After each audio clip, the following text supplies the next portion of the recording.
Hello. Yay. Well done. Good evening, everybody. Sorry for that delay. For those that are watching on Seattle Channel, wondering what's been going on. We've been trying to get our microphones working, but welcome to Sustainability and Transportation Committee. It is Tuesday, June 11th, 2019. It is now 5:37 p.m. My name is Mike O'Brien. I'm chair of the committee, joined by my colleagues, Councilmembers Sawant, Bagshaw, and Pacheco. Thank you all for being here. Thank you all for being here. It's a lovely day outside. I appreciate you taking the time to come provide public comment. We have one agenda item today. We will be discussing an ordinance and then taking public comment on that as part of a public hearing notice. We're going to start the evening by doing a brief presentation and overview, and I'll invite Ali forward, of the legislation before us. And then when that presentation is complete, we will proceed through the sign-up sheets, and everyone will have up to 2 minutes to provide public testimony. I'll repeat these rules when we get there in a second, but I just want to give folks a heads up. So you will have 2 minutes. If folks want to come as a group, which would be 3 people or more, you're welcome to come up to the microphone together, and then that group collectively would have 5 minutes to speak. You can have one person speak for 5 minutes or share it across the group however you want. But if you're participating, you can either participate in a group or individually. You can't do both. So you'll have to decide if you want to be part of a group or speak individually.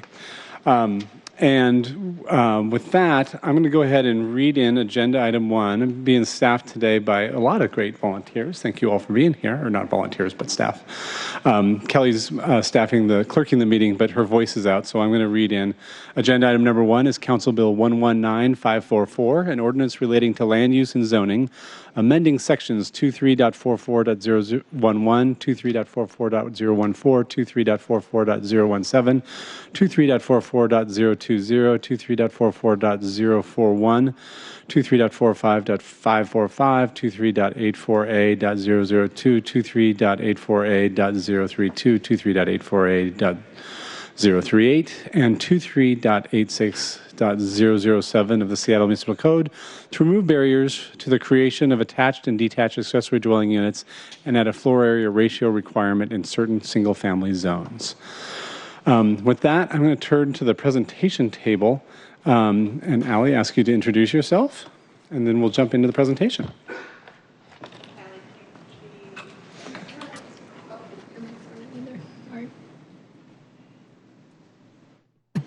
Ali Panucci, Council Central Staff.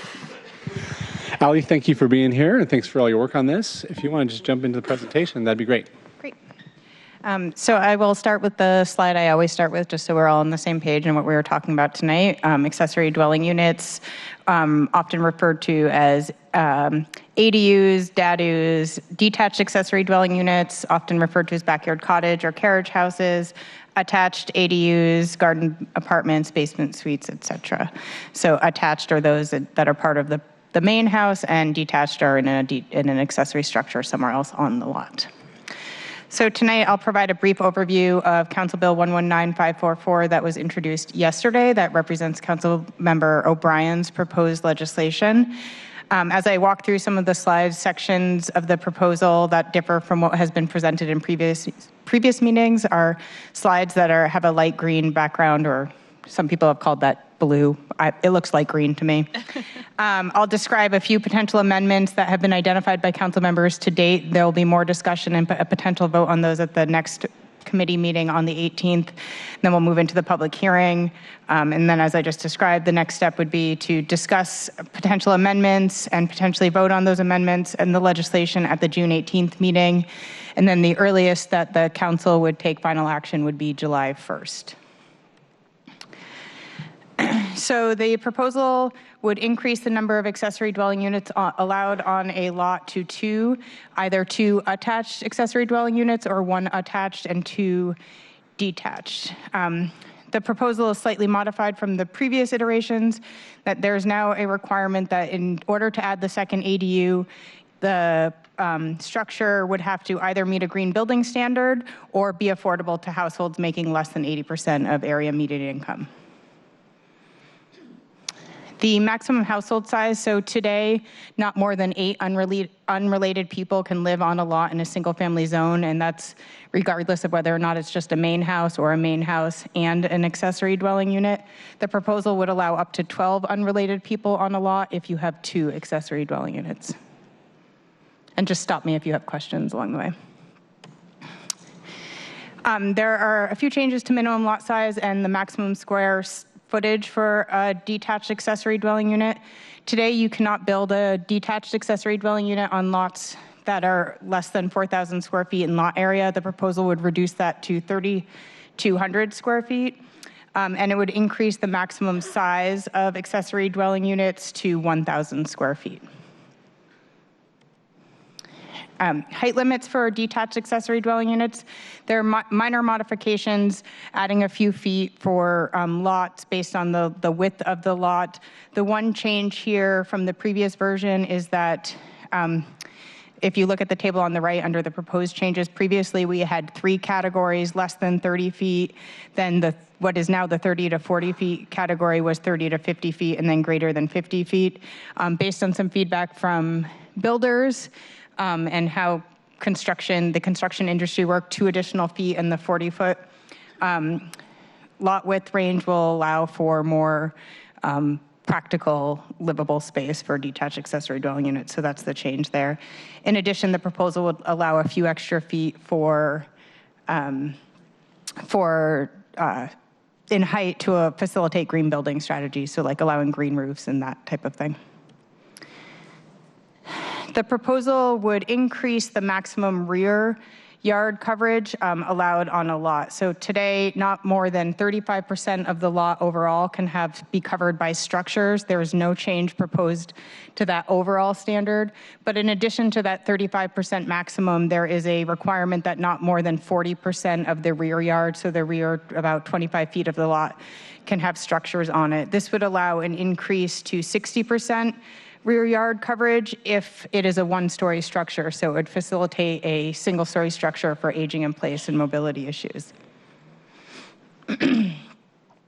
Under the existing regulations, 1 off-street parking space is required for an accessory dwelling unit, and 1 off-street parking space is required for the main unit. The proposal would eliminate the required parking space for the accessory dwelling unit, but property owners would still have to maintain the parking space for the primary dwelling unit.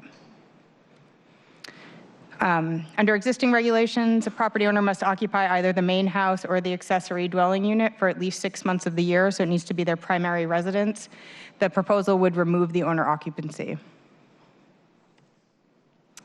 And the proposal would introduce a floor area ratio in most single-family zones of 0.5 or 2,500 square feet of floor area, whichever is greater. So the floor area ratio is the relationship of the size of the building to the size of the lot. Floor area that's in basements or any floor area in an accessory dwelling unit would be exempt. In addition, the proposal would exempt up to 500 square feet in addition to a detached accessory dwelling unit, 500 square feet in any accessory structure, so that would include a detached garage, a shed, that type of thing.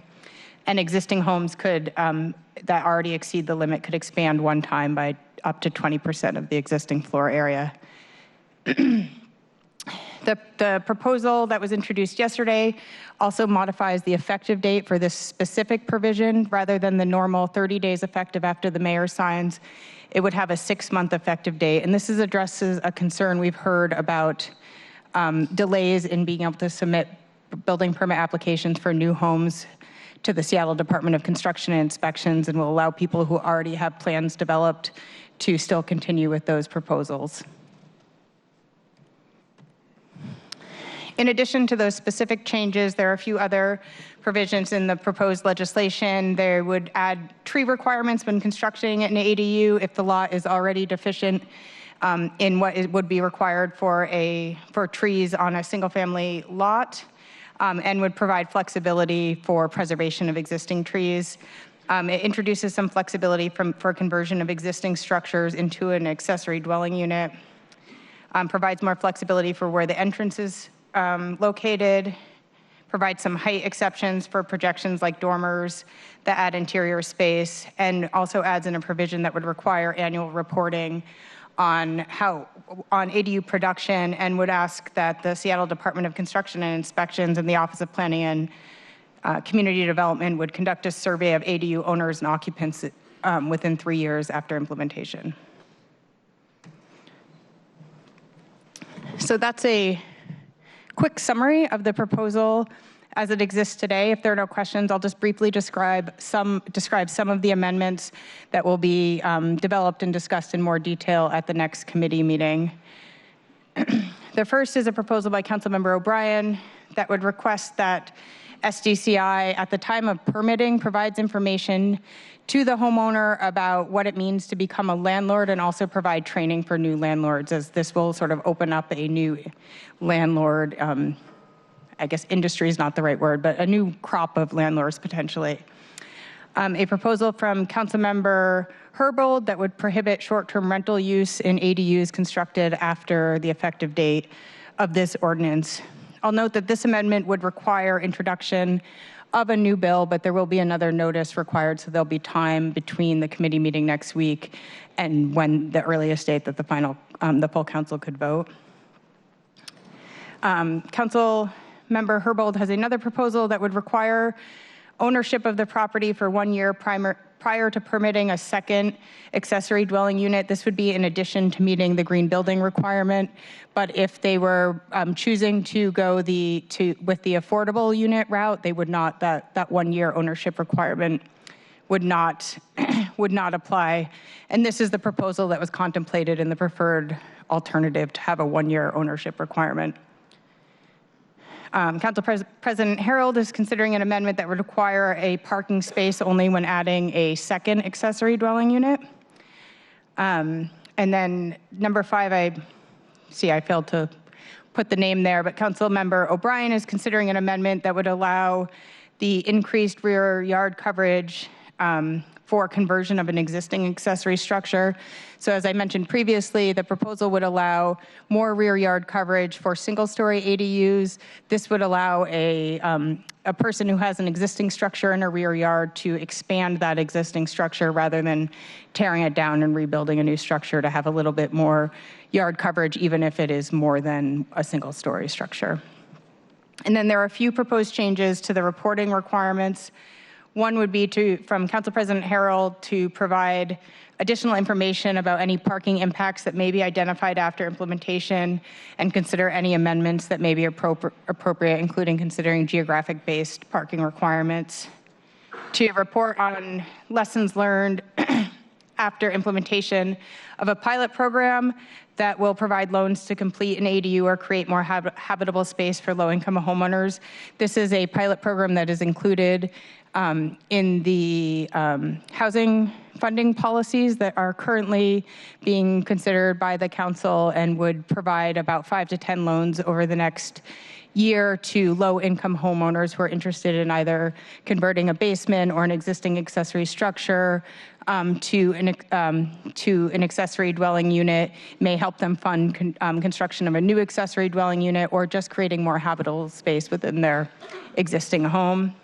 And then a proposal from Councilmember O'Brien to report on use of ADUs for short-term rental use. So if the amendment that would prohibit short-term rental use is passed, this change would not be necessary. If that amendment is not adopted, this would provide information about how much short-term rental use activity we're actually seeing in accessory dwelling units, and whether or not council wants to make a change in the future based on that information. And that's all I have. Thank you, Allie. I'll read the last slide. Thank you. Colleagues, I should mention we've been joined by Councilmember Herbold. Do you have any clarifying questions or questions for Allie, or if you want to talk to any of the amendments, that's fine too. Councilmember Herbold. Just would love to have my memory refreshed on what the FEIS said about the anticipated number of DADUs that would be developed. I think I'm as far, I was looking for it myself, I'm as far as seeing that only 2% of lots that could have them under the current regulation have them, but I haven't gotten any further than that. So under the existing regulations, we would expect about 1,970 accessory dwelling units over the next 10 years. With the proposed changes, we would expect just over 4,400, so more than twice as many would be constructed in the 10-year period.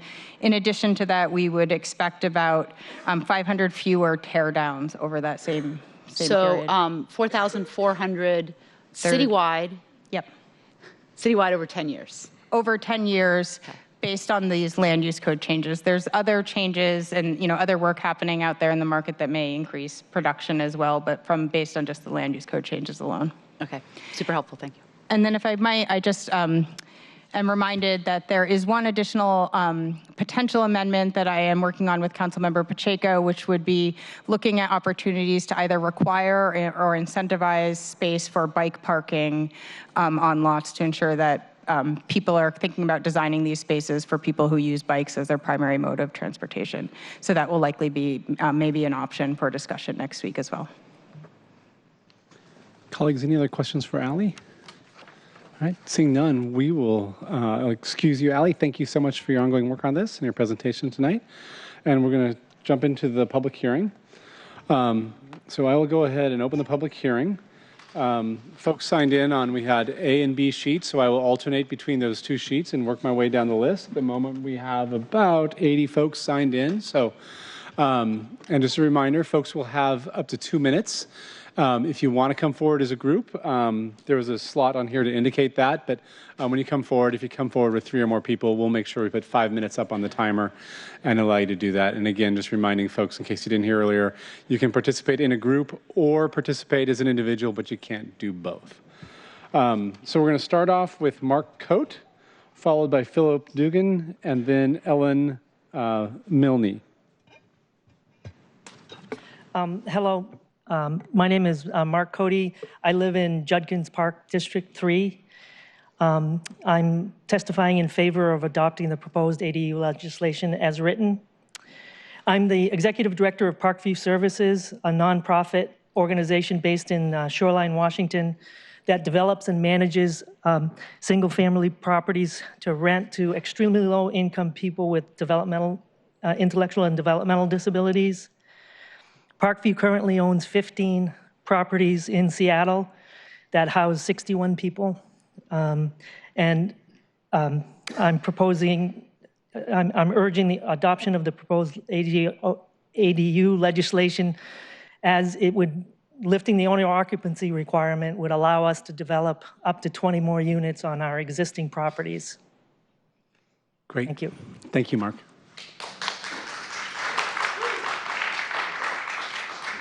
Philip. Hello, my name is Philip Duggan, and I live in Pinehurst in D5. And my father, James Duggan, still lives in my childhood home on Queen Anne in District 7. We're looking at options to build a backyard cottage together for a while now, and I strongly support all the changes that you've looked at.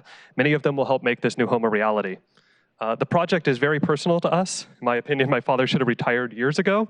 The hope is that selling his home and building something smaller in our backyard will give him enough left over to help make that happen. So we're making difficult choices that include losing my childhood home, the home he's lived in for 40 years. And we're not the only ones making difficult choices, though. But these changes are helping put us in control to make those changes better, make those choices better. And it allows him to plan ahead on something that will let him age in place for many years to come and allow us to have a multi-generational family in the neighborhood that I love. This won't be the case if he has to find someplace else to buy or rent at the current prices in Seattle. He won't have anything in his budget, and he certainly won't find something where he can be sure he can still afford it in 10 plus years from now.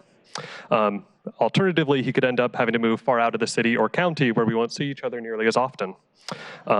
Even the changes that aren't required to make this project possible are still things I support. Many of them give us the flexibility to make this project better.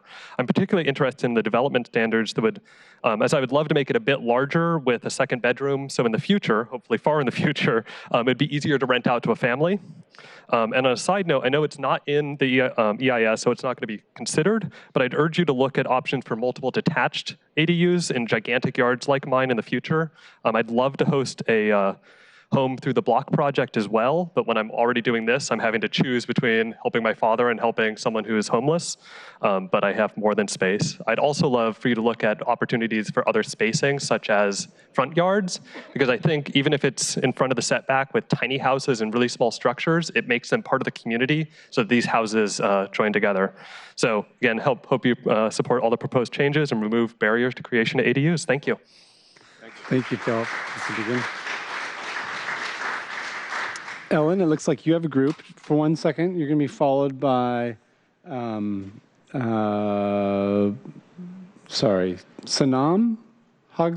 Hogsfeld, and then Ruby Holland, and then Patience Malaba. Thank you. Go ahead. Hello, my name is Ellen Milne. Thank you for the work the council has done so far to address housing affordability. I'm here tonight with my parents, Gary, a retired civil engineer, and Janice, a teacher. The Northwest has been our home my entire life. They raised me to believe in community and compassion, and that's why we're here tonight. Thank you for listening to our story. I've called Seattle home since 1997, and I rent on Capitol Hill so I can live car-free and walk or use transit to work, shop, and live. It's why I chose my neighborhood over 20 years ago and why I want my parents to join me in Seattle. 10 years ago, my parents downsized. They sold their house in Maple Valley that they'd retired to and spent the next decade traveling in an RV. They've been able to spend winters in warmer climates and summers in Issaquah and Seattle with their grandchildren. But my father turned 78 this year, and my mother 74.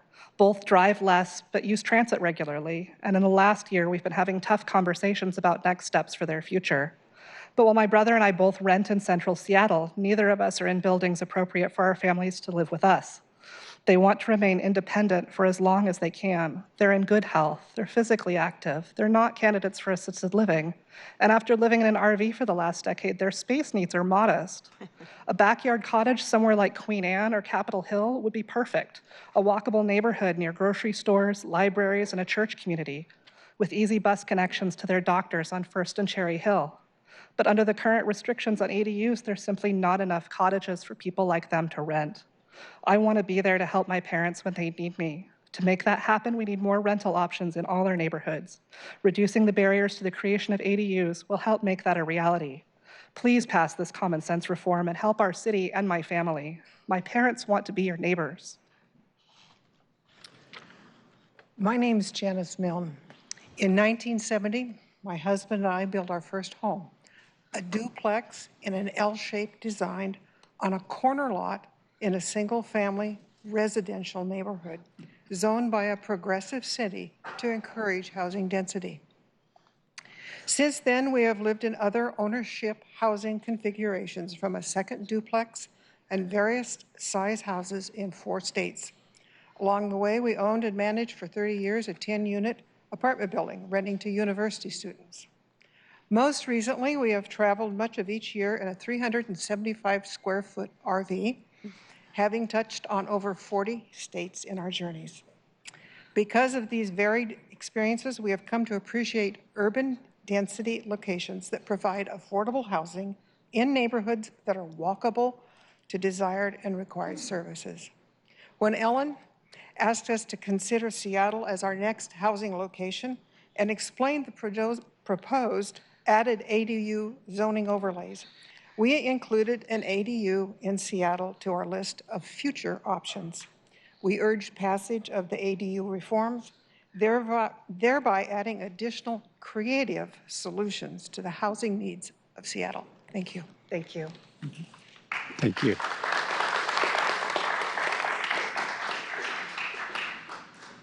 I'm the one with the sloppy handwriting. What is your name? Sean Hosford. Sean. There we go. Thank you. So first I want to thank you, Mike, for all the work you've done on behalf of our city. I've been trying to do an ADU in our neighborhood in Broadview for the last 4 years. And I've been held up by the building department because their solution for Broadview is that I have a 10,000 square foot lot and I put a backyard cottage there. But I have neighbors down the hill from me, and we have water problems and underground springs in Broadview. And if I did that, it would affect the neighbors downhill because I would cover impervious land. So I chose not to do that because my parents taught me to be a good community member. And I've been waiting to put a carriage house on top of our garage for 4 years now.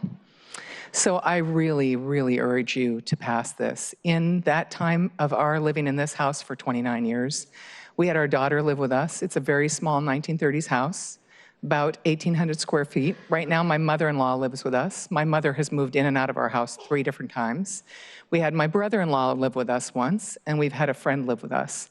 And all of that family is fine to live in our home with us, but I want to provide affordable housing in our city. I am aghast as a third-generation Seattle native and somebody who lives on stolen indigenous land that we don't do better for each other. It just makes my blood boil.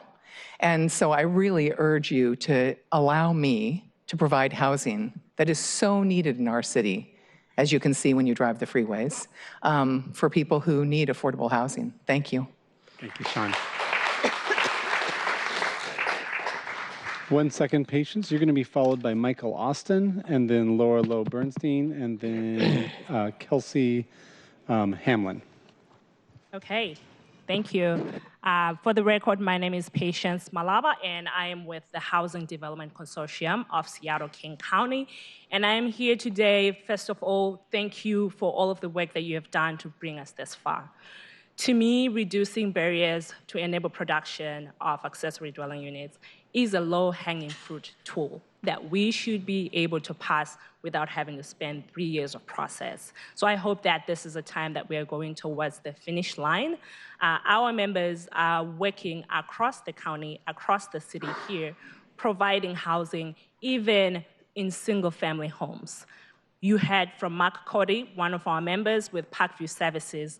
They are providing housing for people who are low, moderate income and with special conditions throughout the city. They have 15 properties that could be having more capacity with accessory dwelling units, but they have not been able to produce those units because of the existing barriers, because of the owner occupancy, because of the off-street parking requirements. But with us being able to uplift those barriers, we will be able to see more production. And we really appreciate the addition of the option for nonprofit developers to be able to play in the space with the availability of them being able to produce income-restricted homes. We really appreciate the language, and we support this legislation and hope to see it move forward. We also have members who are working in the city, working on a report to look at how accessory dwelling units are actually a tool in enabling homeowners to get supplemental income. With that, once the report is here, we will be able to provide with you. There is data that shows that this is a tool that really helps in addressing the housing crisis, and we hope that you will take it up and see it across the finish line. Thank you. Thank you, Patience.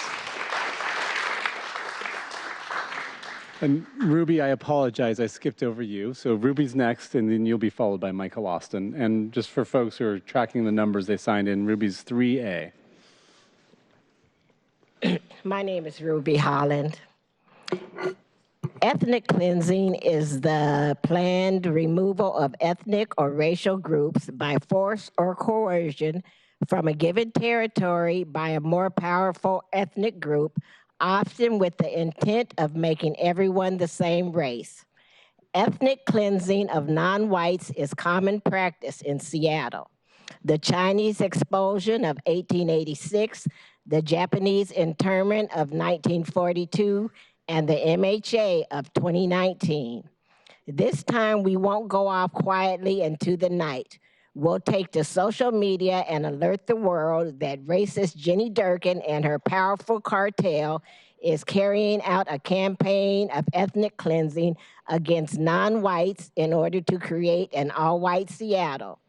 We won't let up until we put an end to this scourge. I'm asking all people, young and old, to join our social media campaign. By contrast, the O'Brien ADU plan can bring families together, bring back the middle class, and can bring homeless seniors, college students, and working families off the streets. The benefits of ADUs outweigh the negatives. The main objection to ADUs is old school thinking. Anybody with a truck and nail bag will buy homes and convert them to rentals. Marty Kaplan, 2017. New school thinking. With a truck and a nail bag, we can create our own ADUs. Ruby Holland, 2019. My solution for Marty Kaplan. Create an urban village in his neighborhood and declare them at high risk of displacement. I promise you, they will fall in love with ADUS and DADUS. Mike, I appreciate your effort to save Seattle from itself. Thank you. Thank you so much, Ruby. Michael, you can follow Ruby. Good evening, Committee Chair O'Brien and council members. My name is Michael Austin, and I serve as chair of the Seattle Planning Commission. The Commission appreciates this opportunity to provide our comments on legislation to promote the production of accessory dwelling units in Seattle. The Planning Commission strongly supports this proposal, as ADUs and DADUs support many of the housing goals and policies of the city's comprehensive plan and can provide alternatives in single-family neighborhoods for a variety of different household types, including singles, families with children, and multi-generational households. We believe that expanding the construction of ADUs could provide more flexibility and accessibility for new housing options throughout Seattle. We are pleased to see the council is moving forward with many of the Planning Commission's previous recommendations, especially removing the owner occupancy requirement, modifying the code to allow for more than one ADU per lot, removing the requirement for off-street parking, and applying floor area ratio limits on development in single-family zones. We also look forward to working with city staff as they continue to develop additional strategies focused on affordability and equitable ADU production, including creative financing approaches and a coordinated, simplified, permanent construction process. Those additional efforts can have a larger impact if barriers to ADU production are removed by this legislation. Again, we commend the leadership of Councilmember O'Brien and the work of city staff from the Office of Planning and Community Development, as well as Council Central staff who work closely with community members to identify those proposed policy options. Again, the Planning Commission supports the current proposal and encourages Council to approve the legislation. Thank you. Thank you, Michael. Laura is next, and Laura is going to be followed by, Kelsey Hamlin, and then Marty Kaplan. And we're speaking as a group. A group. We got 5 minutes. I just wanted to say how much I support this proposal. Me and my family live in a quadruplex that started off as an ADU. We're in a former garage, and it's allowed us to live in a walkable neighborhood that we wouldn't have access to otherwise. I want more people to have that opportunity. Thank you. Thanks, Melissa. So I'm speaking on behalf of Moore. My name's Laura. I'm a renter in Queen Anne. And I got involved with backyard cottages because it's an intergenerational issue, and I grew up in an intergenerational household. When I was 5, my parents and my grandparents built an addition so my grandparents could live with us and provide childcare. When we moved from New York to California, the same thing happened, and there was a transition in our life. And having an ADU down the block when we were building the new addition for them to move in allowed them to live 2 houses down until they could move in with us. And so my entire life, it was completely normal to live with me and my grandparents. My brother did the same thing. So my brother moved in with his kids with my parents. And so that kind of living has allowed them to stay together in Santa Monica, a very expensive city. So I got personally involved for that reason. And then as a housing activist, I see it as one tool in the toolkit, a lot of cliches, one more strategy. If we don't do this, that's 2,000 families. This is family housing. That's 2,000 families that won't have housing in our city. And for those 2,000 families, that's a big deal, even though it's a drop in the bucket of what we need. Moore has hundreds of members online. We've had a number of events. It's a really diverse group of folks in terms of class and race and identification and abilities. This is a really good option for folks with disabilities to age in place and to build an ADA accessible unit. And any barriers that we put in place, I really caution council to be sparse with amendments, if any at all, because everything we do is one more family that can't live in our city. So please be careful with your amendments. And Moore fully supports the legislation and everything that's said tonight about inclusivity in these communities that are off limits to families right now could be said about duplexes and triplexes and more. So when Moore talks about backyard cottages, we're looking to the future and adding other kinds of housing, like you heard Melissa lives in a quad with her family. So these are the kind of housing options that we need in our city. Thank you so much. Thank you. Thank you all. Kelsey? Yes, is this on? Hi, I'm Kelsey Hamlin, and I work at Sightline Institute, a sustainability think tank for Cascadia. The way this legislation and many other housing policies are often portrayed would likely make someone not as engaged think that these policies aren't wanted in Seattle. I'm here to tell you otherwise. I didn't realize it until I started working at Sightline, but my father lived in a remodeled garage apartment after his first divorce, and a mother-in-law suite after his second. I was around 9 years old and then 16 years old at those times, and I obviously didn't see any difference between those homes and normal homes that I visited. My dad was middle class the whole time, yet he desperately needed help from his friends with those convenient, more affordable homes in order to get back on his feet. Now I also know ADUs cut emissions by nearly half per household due to energy materials and transportation, compared to a single detached home, including modern McMansions. So to those griping about small spaces and asking about the children, I say to you, is it not more important that children have a planet to live on? Again, as a child, I clearly didn't have any qualms. I still don't, and neither does Sightline. ADUs give property owners more autonomy over their financial burdens and their friends' or their family's needs, like my dad's. Unlike McMansions, ADUs can create accessible housing with no steps and accessible features, which ensures more housing for our aging residents and or those living with disabilities. On a related note, when a McMansion replaces a modest home, it's a sign of Seattle's growing disparities, which is unfortunately exactly what city policies incentivize across 75% of Seattle. That's right, 3/4. ADUs are one small step to curb such extravagant space-taking by the wealthy. They instead make room for at least one more household on the very same lot. Thank you. Thank you very much, Kelsey. Marty Kaplan, you're next. And Marty, you're going to be followed by, Marty's number 5B, so be followed by 6A, which is Jerry Bartlett. And then Bill, either Sampson or Simpson, who's 6B, and then Bob Morgan is 7A. Oh, so we have a group. You have a group. Oh, we have a group.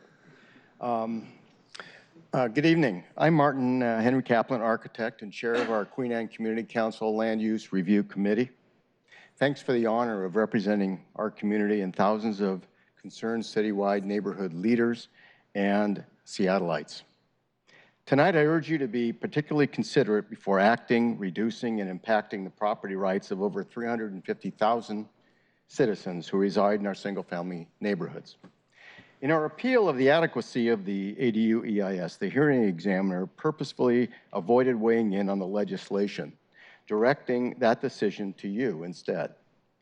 Critically, the first sentence in her decision reads, "Given the groundbreaking nature of some of the features of the proposed legislation, it is impossible to know whether none, some, or all of the ill effects claimed by the appellant will come to pass."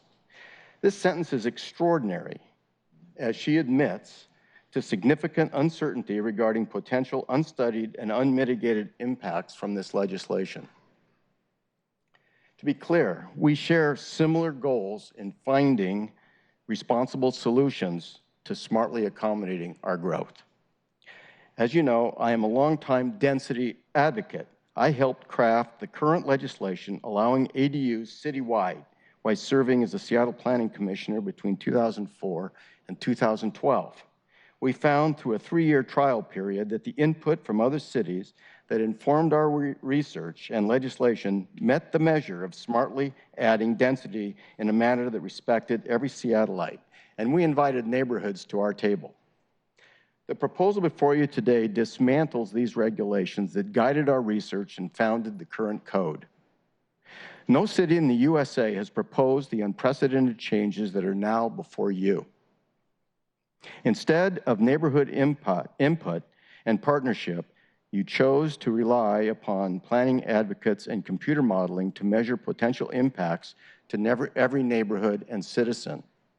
We ask that with any legislation, you direct a trial period within a limited area to confirm the unsupported conclusions presented within the EIS.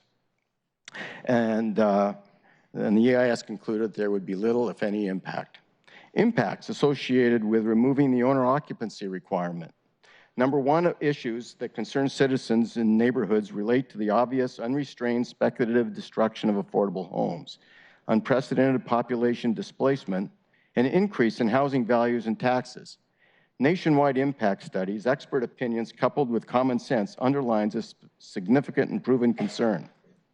Under this proposal, every property over 3,200 square feet can convert to investor-owned triplex speculative development, otherwise called multifamily, which has been expanded through MHA already. Number two, impacts associated with removing parking requirements, allowing 3 units per lot and 12 people living in one property. This one-size-fits-all policy completely ignores differentiation, age, infrastructure capacities, and all else that should inform the largest change in land use in history.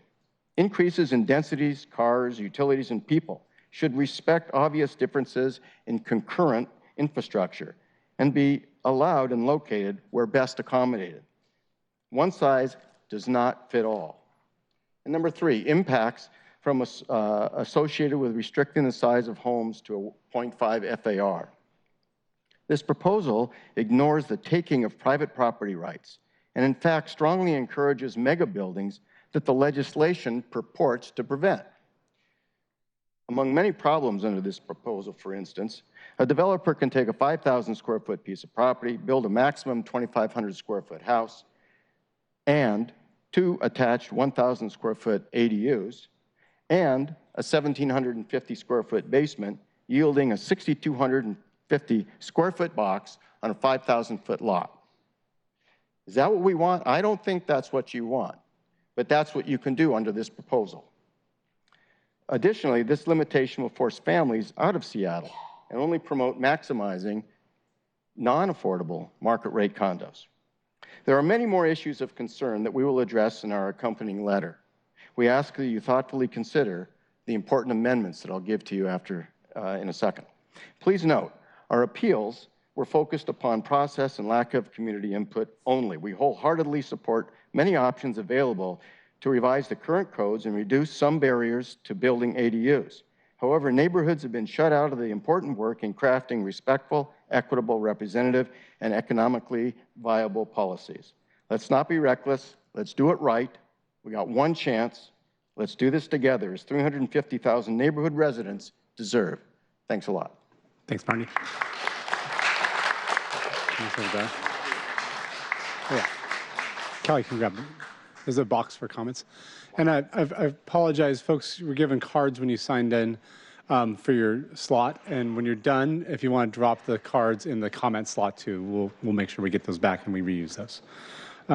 Let's see, you must be Jerry. I'm Jerry Bartlett, yes. Thanks, Jerry. Yeah, thanks for having the ability for people to talk about what exactly this rule in ordinance is talking about. I believe and I support this ordinance.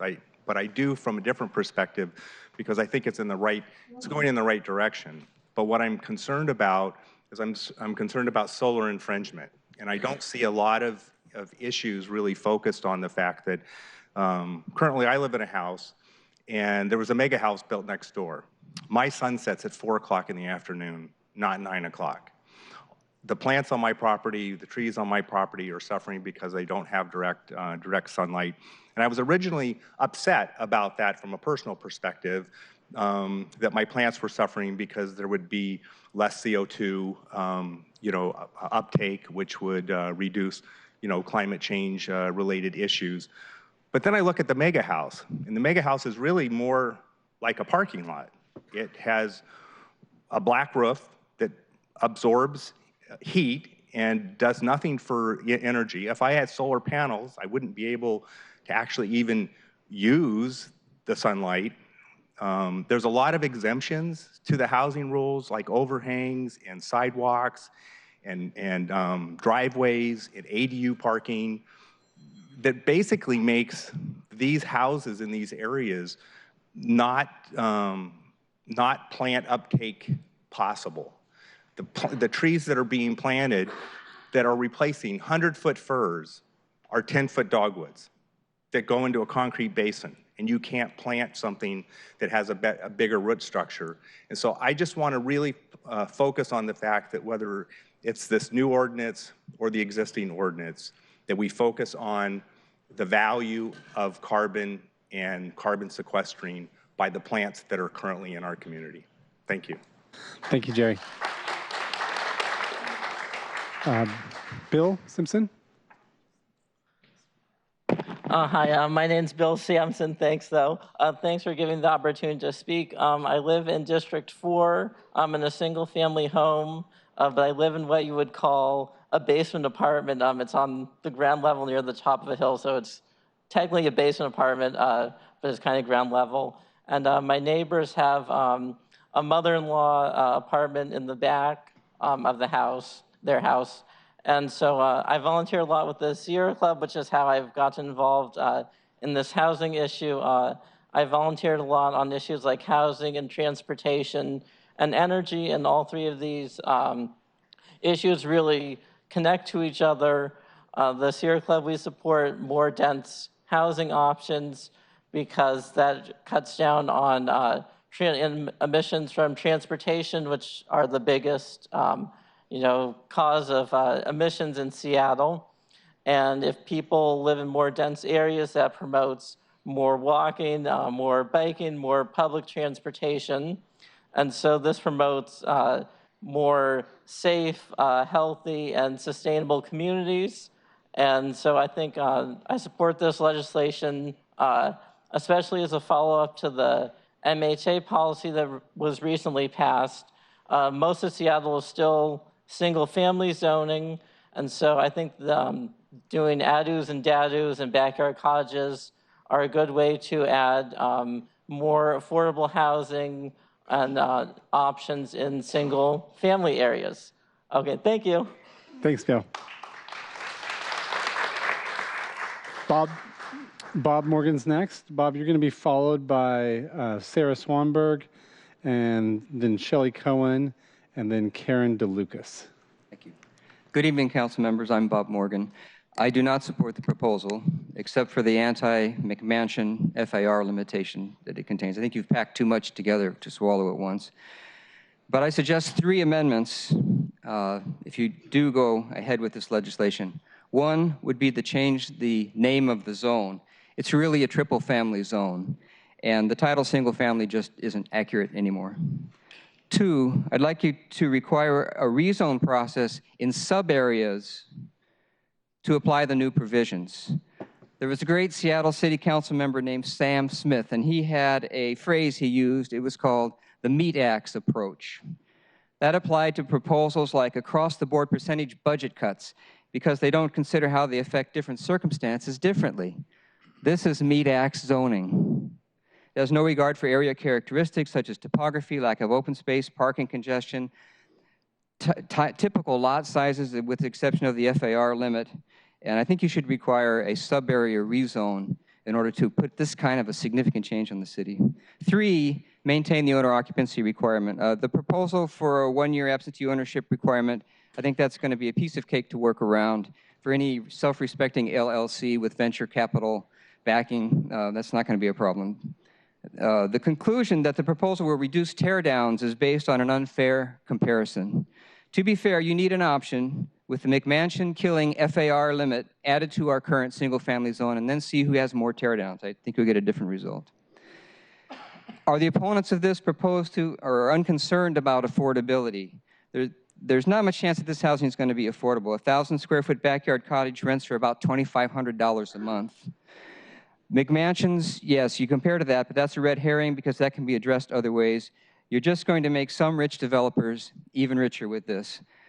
To other opponents of the ADU changes who feel a lame duck council should not vote on such significant changes to our city, I say, please make it out to candidate forums and get pledges that they will repeal this legislation if they have to. Thank you.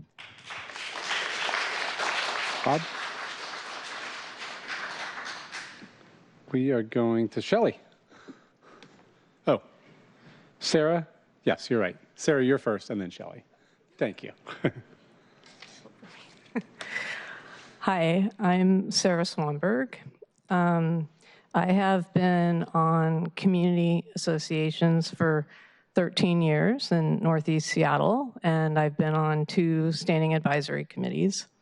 During this time, I hear terms like character, livability, urban, triplex used as a verb.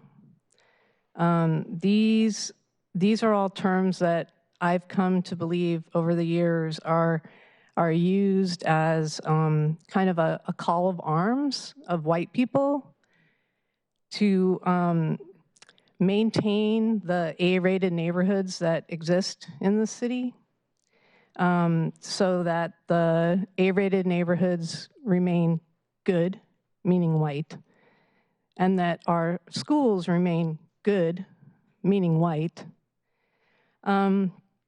This legislation won't necessarily bring more brown people into my neighborhood, but certainly having this legislation might just make all the white single-family homeowners in my neighborhood more rich. But it certainly will send a message that the city wants to do something about the racial inequity that exists here. So for that reason, I support this legislation. So one thing that I would like to see as an amendment is that there are a lot of ADUs that exist without being permitted. And I think that it would be helpful if those people could be grandfathered in so that it can all be legit. Thank you. Thank you, Sarah. You're up now. Chair O'Brien and council members, for the record, I am Shelley, S-H-E-L-L-Y, Cohen, C-O-H-E-N. And tonight I'm putting on my Real Change Board of Directors hat. Real Change exists to provide opportunity and a voice for low-income and homeless people while taking action for economic, social, and racial justice. Your amendments, Mr. Chair, can do that. They will allow projects, nonprofit projects like the Block Project, which is an amazing project, and those of you that aren't familiar with it, become educated. Because they could single-handedly solve homelessness. It won't. But it could, because their goal is to get one dwelling unit in the backyard of each residential block in the city of Seattle.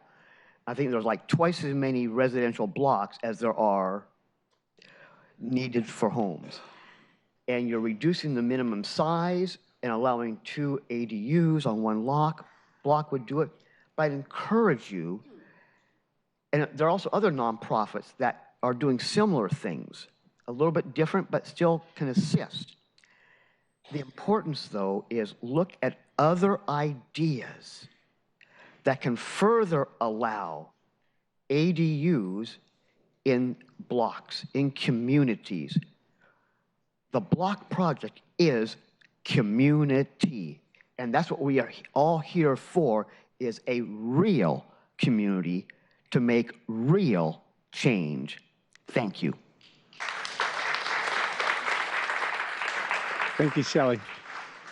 Karen is next. Karen will be followed by Walter Walsh, then Nancy Helm, and then Jessica Dixon. And my name is Karen DeLucas, and I am an architect and a homeowner in Madison Valley neighborhood. Is it a little bit closer? Yeah, just get right Sorry, next to it. Is that better? Okay. I'm here. I'm also a member of AIA Seattle's Housing Task Force. Thank you for your work on ADU policies over the past several years. The American Institute of Architects Seattle chapter supports Council Members O'Brien's ADU legislation without amendments. AIA is particularly supportive of the parts of the legislation that address what we experience with our clients as the biggest barriers to ADU construction today, removing parking requirements, increasing size, and relaxing owner occupancy rules. We also strongly support the FAR limitation on home size that will both incentivize density in the form of multiple families living on a single lot and promote good design by encouraging designers and builders to creatively address space and functionality issues. Encouraging additional ADUs is the gentlest type of infill we can provide that is applicable to all of Seattle neighborhoods. As our city works to address deep deficits in overall housing availability and specifically affordable housing availability, this is a needed step to start to open up all of our neighborhoods to everyone in the city. We encourage you to approve this legislation and its key components. I also would encourage you, AIA Seattle is hosting a tour of 8 DADUS on this Saturday, and there's more information on AIA Seattle. Thank you. Thank you. Walter? Good evening. I'm Walter Walsh, a University of Washington law professor and an owner-occupant of a grandfather duplex in single-family zoned University Park. 3 amendments. 1, encourage co-op split ownership and ban ADU condominiumization. Provide that ownership of the principal residence and either or both of its accessory dwelling units may be split only by establishing a residential co-op as defined in the Seattle Cooperative Conversion Ordinance. Do not allow split ownership through a condominium. 2, before ADU permit issuance, require non-occupant landlords to record a covenant of compliance with the Seattle Co-op Conversion Ordinance when selling rented ADUs.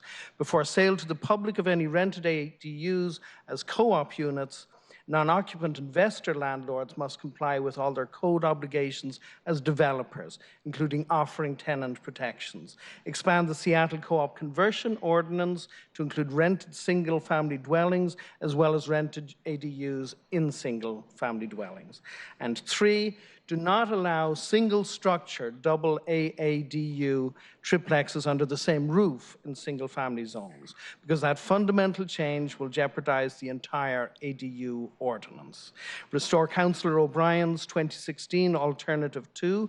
A single-family dwelling lot may have 1 attached and 1 detached ADU. Duplex means a single structure containing only 2 dwelling units, neither of which is an ADU. But the code defines triplex much more simply and without any qualification as a single structure containing 3 dwelling units. The Land Use Code does not define double ADU lots with DADUs as triplexes, but it certainly does define double AADU lots without DADUs as triplexes. If allowed, a single structure containing a primary dwelling and 2 attached ADUs would fall into both definitions, single-family dwelling unit and triplex. Thank you. Thank you, Walter. Nancy? Hello, I'm Nancy Helm. Thank you for this opportunity and for the work that you're doing on behalf of our city. I live in a single-family neighborhood that's just outside both the Green Lake and the Roosevelt urban villages. We need more people in this walkable, bikeable, transit-rich neighborhood. Making it easier for me and my neighbors to build ADUs and DADUs is the minimum we should be doing. Seattle is a great place for baby boomers like me to age if we have lots of housing options, great transit, and the ability to walk to parks, restaurants, stores, etc. We can give up our cars, move into backyard cottages, and live well in age-diverse neighborhoods. I fully support the square footage limits, removal of owner occupancy requirements, and elimination of off-street parking requirements. We need houses for middle class, not McMansions. People who want to build more units on a property shouldn't be limited to the properties they live on. And if storage space for personal vehicles on the public right-of-way is a problem, then SDOT needs to do a better job of managing that resource. 4 years is way too long to wait for this common sense reform that will make our city more livable and more climate resilient. Let's do it.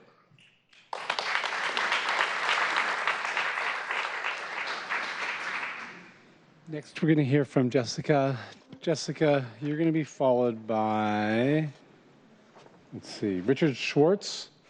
then Lane Young, and then Brooke Broad.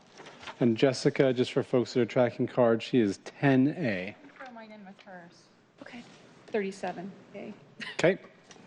Okay. Hi. Thanks for being here tonight. I'm a resident of the Finney Greenwood neighborhood and lived there for about 30 years in a single-family zone. I live in a multi-generational house on a single-family lot. I live next door to a grandfathered-in duplex with four people upstairs, 2 people downstairs, a family upstairs, and a couple downstairs. I live across the street from 6 young men living very affordably in a small rental house, and they're sharing bedrooms. And I'm glad accessory dwelling units exist in the city of Seattle. In fact, I've wanted to build an accessory dwelling unit in my backyard for 15 years since the original legislation was passed, and have done plans and thought about it. But we've never had enough money, the kind of money it takes to build an accessory dwelling unit. So I was interested when the city proposed last year tweaking the parameters, such as allowing a little bit more height and removing the parking requirement. But I'm here to ask you that you maintain the owner occupancy requirement. Without this in place, we are opening up our neighborhoods to speculation by REITs and global investors.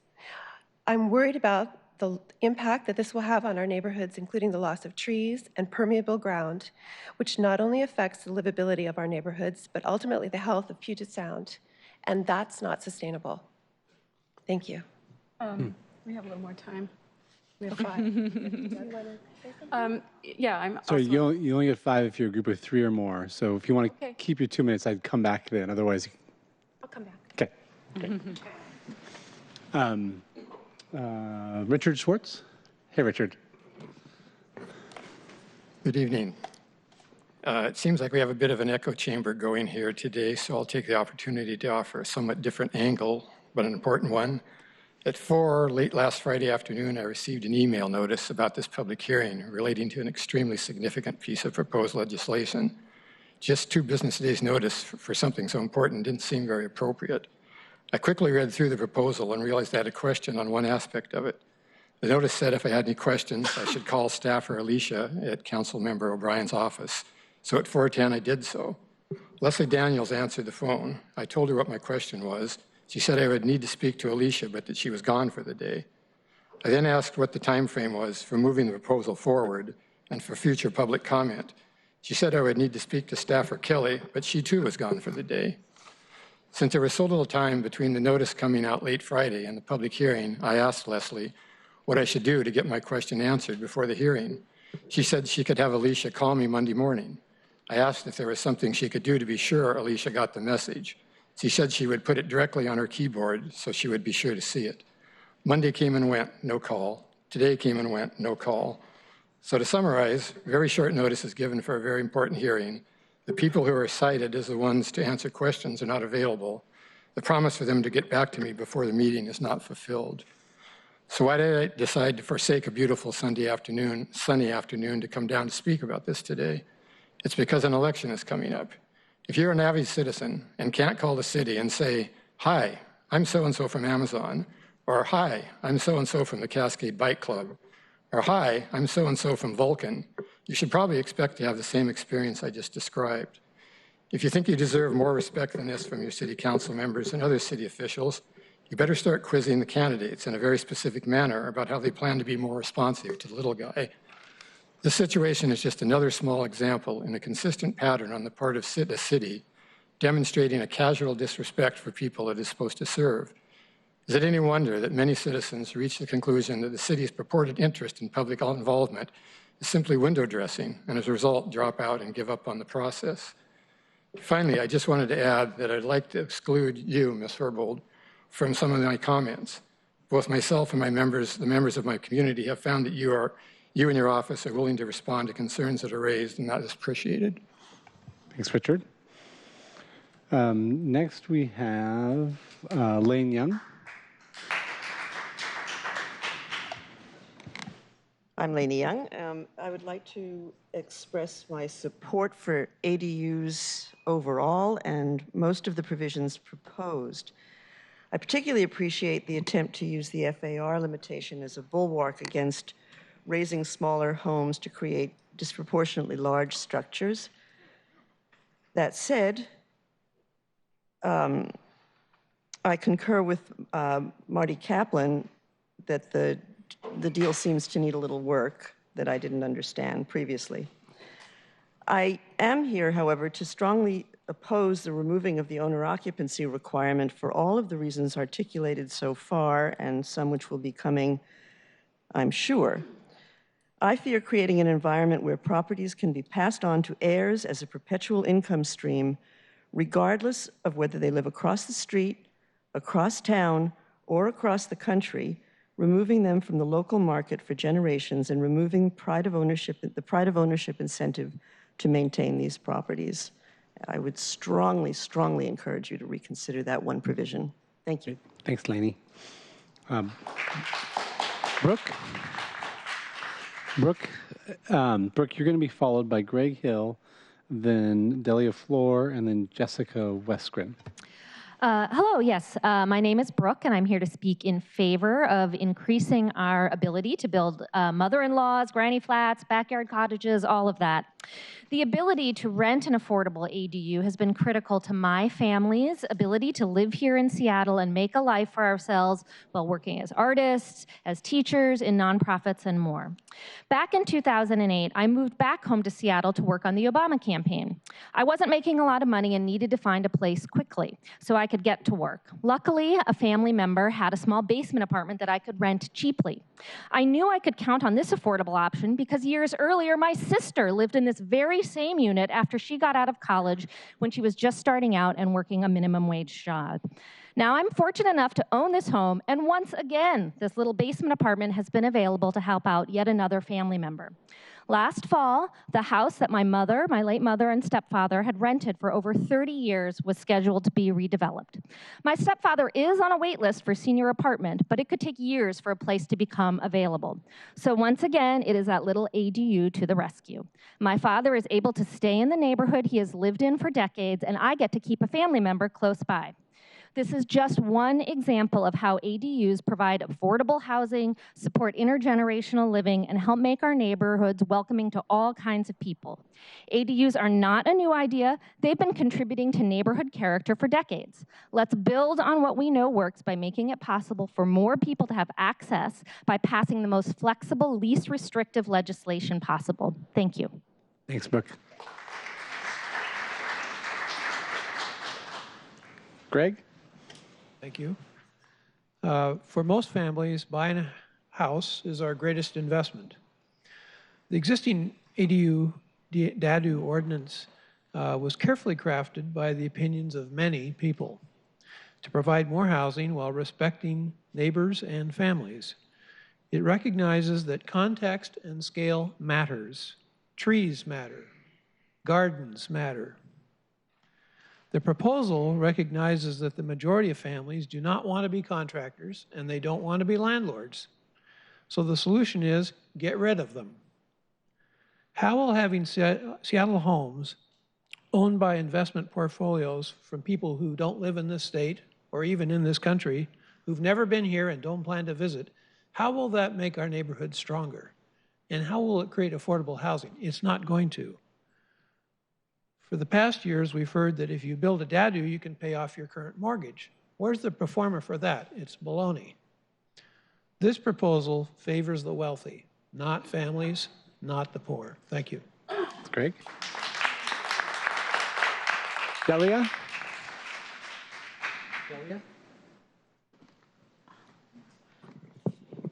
Hello. Thank you, Councilmember. My name is Delia Floor. Thank you, Councilmember O'Brien and staff for the thoughtful legislation and for responding to community concerns. As you well know, Seattle's Race and Social Justice Initiative is intended to lift up the voices of those most harmed by past actions and policies, and using the Racial Equity Toolkit seems to have informed your work. My friend and neighbor Ruby Holland has encouraged, informed, and supported people across the city at risk of displacement, not only in her beloved Central area neighborhood, but throughout the city as well. And she's advocated for people who choose to stay, who wish to remain in their habitat. Many Seattle homeowners, particularly the elderly and people of color, receive weekly or even daily offers to purchase their home by mail, phone, and in person. My hope is that the proposed legislation will be a tool for longtime Seattle residents to remain in their home, to provide affordable rentals for friends and family members who might otherwise be priced out, and to counter the trend toward homogeneous neighborhoods, unaffordable housing, and real estate speculation. I hope it provides affordable housing for young people and families and residents who have lost hope not only for home ownership, but even for affordable rental housing. I live a few blocks from Ruby on a block that's zoned for both single and multifamily properties. It's a mix of owners and renters. Long-term renters are an asset and contribute much to our neighborhood. They know who lives here, they know the history of the neighborhood and our collective place in it.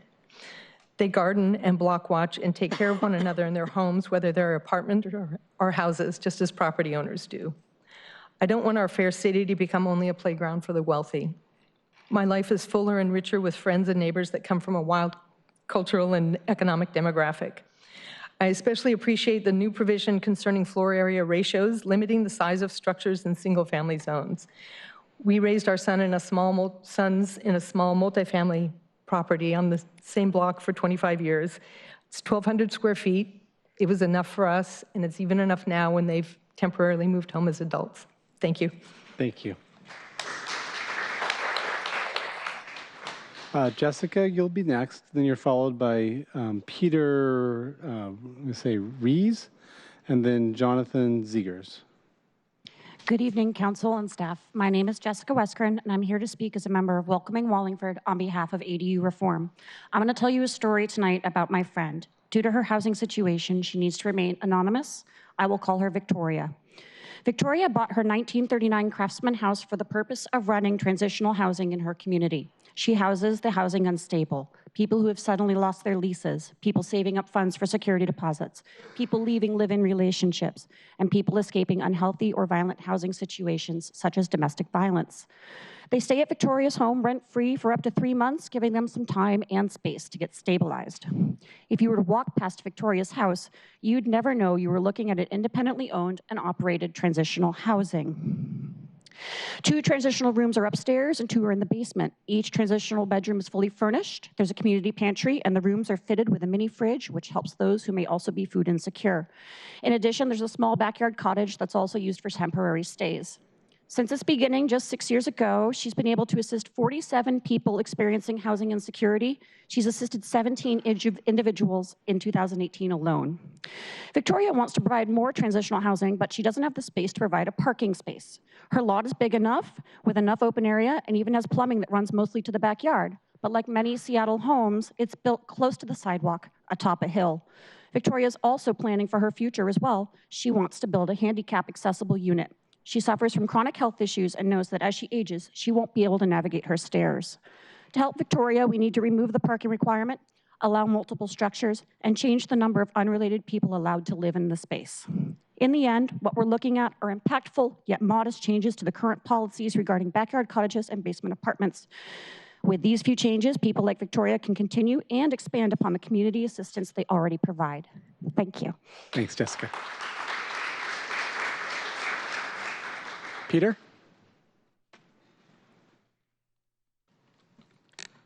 Thanks to the council members here and the committee for giving me this opportunity to comment on CB 119544. My name is Peter Rees. I'm an architect, have been working throughout Seattle for more than 30 years. I'm a supporter of accessory dwelling units as a vehicle to provide more and more affordable housing in the context of stable residential neighborhoods. I'm also in favor of most of the proposed changes that relate to more generous development standards and easing the requirements for on-site parking. I am, however, strongly opposed to the proposal to eliminate the requirement for owner occupancy of properties developed with ADUs. In my view, the elimination of an owner occupancy requirement would, in theory, open up all single-family neighborhoods in the city to small-scale multifamily development, and it would, in practice, undermine the following policy objectives that we as a city are pursuing. First, there's the issue of equity. Along with the primary goal of providing more housing, building ADUs has a secondary goal of allowing homeowners to participate in their economic benefits, often allowing people who might otherwise be priced out of their homes to stay.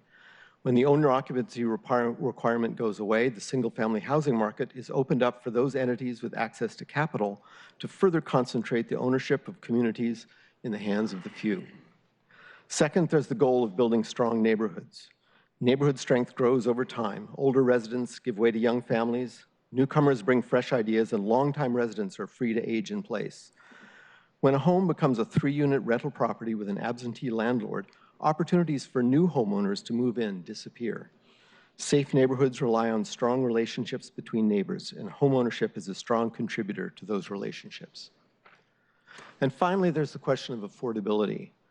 The Turner Center for Housing Innovation at Cal Berkeley recently surveyed ADU owners in Portland, Vancouver, and Seattle, and found that resident homeowners rent out their units at below market rates approximately 58% of the time, and that rental increases are less frequent than in commercially operated housing stock. Without the requirement for owner occupancy, that affordability advantage would go away, and the vagaries of the commercial rental market would ensue. In closing, I'd like to reiterate my support for most of the proposed legislation, but only if a requirement for ongoing owner occupancy is unambiguously retained. Thank you, Peter.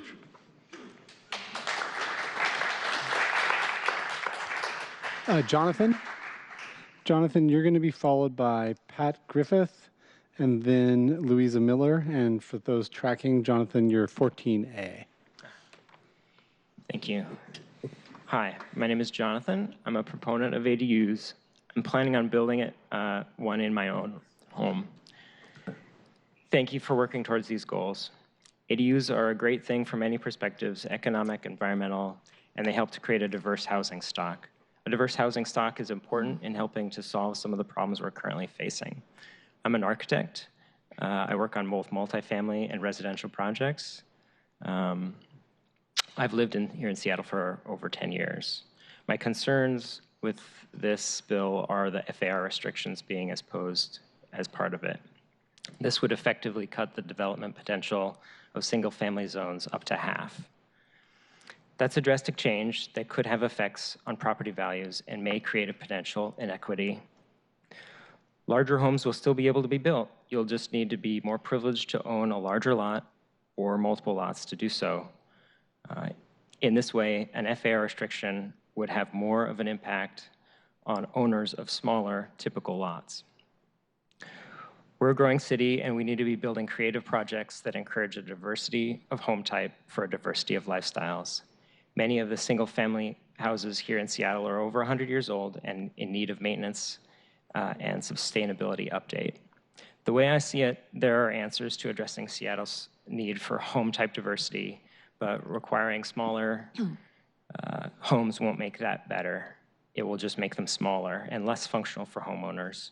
One solution could be an FAR of 0.75, which would limit the largest homes, but allow homes of the average size that are being built today. If you want to build your house with an ADU, facilitate multi-generational housing, or have room to run a small business from home, you need square footage to do it. Personally, my vision for the future is one where homeowners can have an ADU and space for all of those things in an efficient package that doesn't impose on neighbors. Please take more time to consider this FAR restriction and what it would do to our city. Thank you. Thank you, Jonathan. Pat. Hi, my name is Pat Griffith, and I'm a 45-year Seattle resident. We live on Queen Anne in the same house we built at the end of the Boeing Depression 44 years ago. I support the concept of ADUs, but I feel this proposal goes too far and too fast. It has inadequate guarantees of affordability, and it does not guarantee that the units will not be converted to short-term rentals. It encourages investor ownership at the risk of pricing out first-time home buyers and families who will build and sustain neighborhoods long-term. You only need to take a drive down MLK or Rainier Avenue and see all the investor wants to buy your home signs. We have the capability now with backyard cottages, but we do have an issue because I understand about 40% of those are being used for short-term rentals, and those do not help our housing stock. We need housing that people who actually live and work here can afford. Let's crunch the numbers a little bit, because as someone else earlier said, that many homeowners aren't necessarily willing to become landlords. We've been landlords before and kept our rents modest, but we understand the issues on that. Something that many families or retirees are not willing to do. An ADU is likely to cost $200,000 or more, and it would include months of construction and inconvenience for both the owners and neighbors. Principal, interest, taxes, maintenance, and a reasonable return on investment would bring the monthly rent required to about $2,000, meaning a tenant would have to have an income of about $70,000 a year. That's more than most teachers, daycare workers, students, artists, and nonprofit workers earn. I would urge you to go slow on this proposal, work with neighborhoods to achieve a workable and affordable solution, and please don't rush this through before our new council is elected and seated. Thank you. Thank you, Pat. Louisa Miller is next. Sorry, I didn't give you a warning. Louisa is going to be followed by Angela Compton and then Mark Meinrich. Is Louisa here? Okay. Angela? Sorry, I missed Ira Appelman. Is Ira here? Ira, you are next. Am I next or somebody else? I'm next. Okay. Thank you. Skipping over Louisa. Ira, you're up now, and then it'll be Mark. Thank you. Ira Appelman, I object to this lame duck City Council's continuing war on single-family neighborhoods, which violates RCW 3670A-072's requirement that single-family housing be protected. Previously, the council eliminated single-family zoning in urban villages. Now, Council Bill 119544 incentivizes 2 additional ADUs per lot, removing parking and setback requirements, making single-family neighborhoods de facto multifamily neighborhoods. I appreciate the Freudian slip from staff that drafted the summary and fiscal note 4G, which says about the bill, quote, the long-term goal is increasing hosing options in single-family zones, unquote. Residents get hosed by having single-family become multifamily without their knowledge or consent. Then they get hosed again by being called racists for valuing single-family neighborhoods.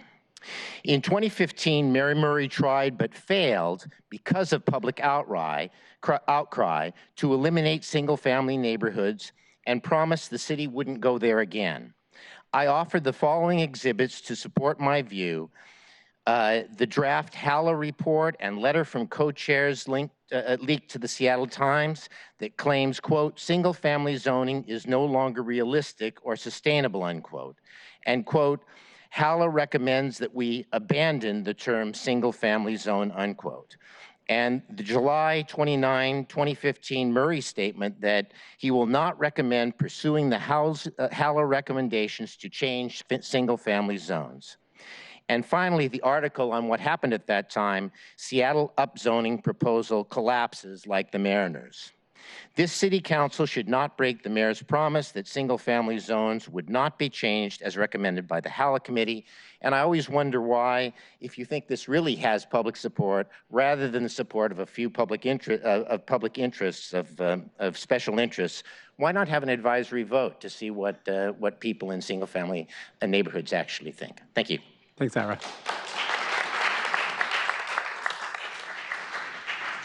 Now, Mark, you're going to be followed by Angela Compton and then Benj Wadsworth. Good evening. I was born and raised in Seattle in the Magnolia neighborhood. When I was 25, I married, moved to Ballard, then to Edmonds. I returned to Seattle in 1993. I live by choice in a 10-unit condo in the East Queen Anne neighborhood. What is a neighborhood? Webster defines it as a section lived in by neighbors, usually having a distinct characteristic, and B, neighborly relationships. Your ADU bill has the section part right, but the distinct characteristics and neighborly relationships part is wrong.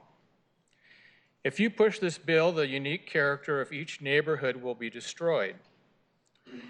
The relationship between vested homeowners will erode as a steady flow of strangers fill every backyard.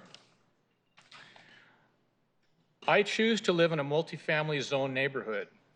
The thousands of single-family homeowners did not. They purchased a home with an expectation of a certain quality of life, which includes safety, serenity, convenience, and space to breathe and park.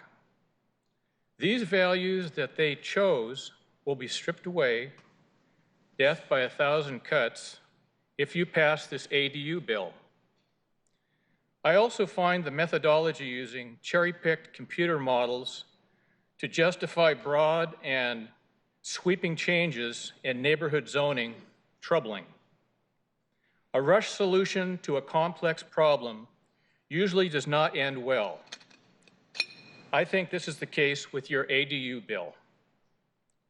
If you allow this bill to become law, your legacy will be a disservice to the citizens you took an oath to represent. Thank you. Thank you.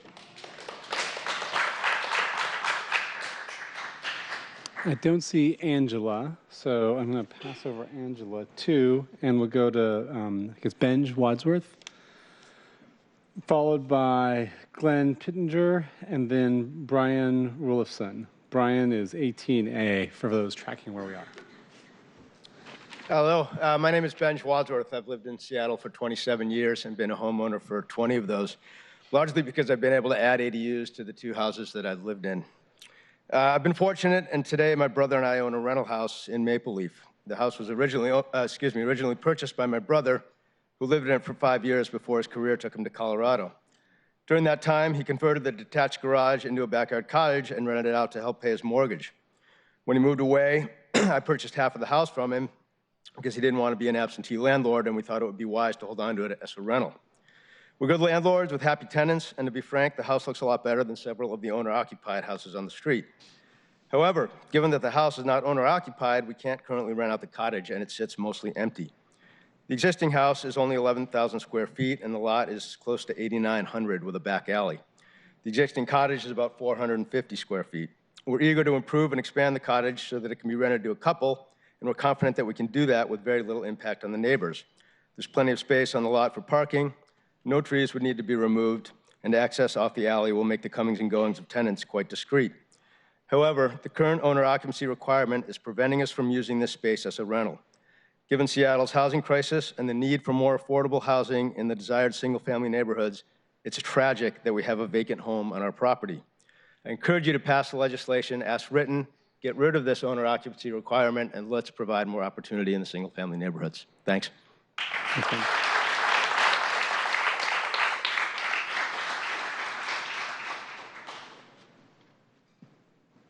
Glenn is next.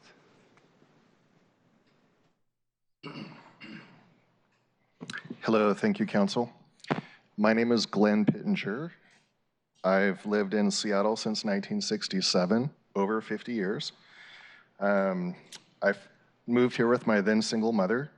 We lived in a studio in the Green Lake neighborhood, nestled amongst other houses. And since then, I've lived in 10 different Seattle neighborhoods, including Capitol Hill, Queen Anne, Ballard, Wallingford, and the U District.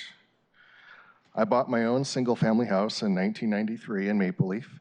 I've owned it for 26 years, and I'm now one of the longest residents on my block.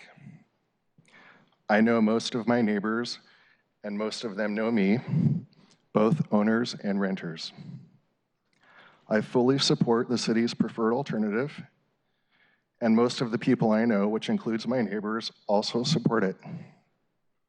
The idea that neighborhoods don't want this is just a false narrative pushed by a small, vocal minority of folks that want you to believe that they speak for the neighborhoods. They don't.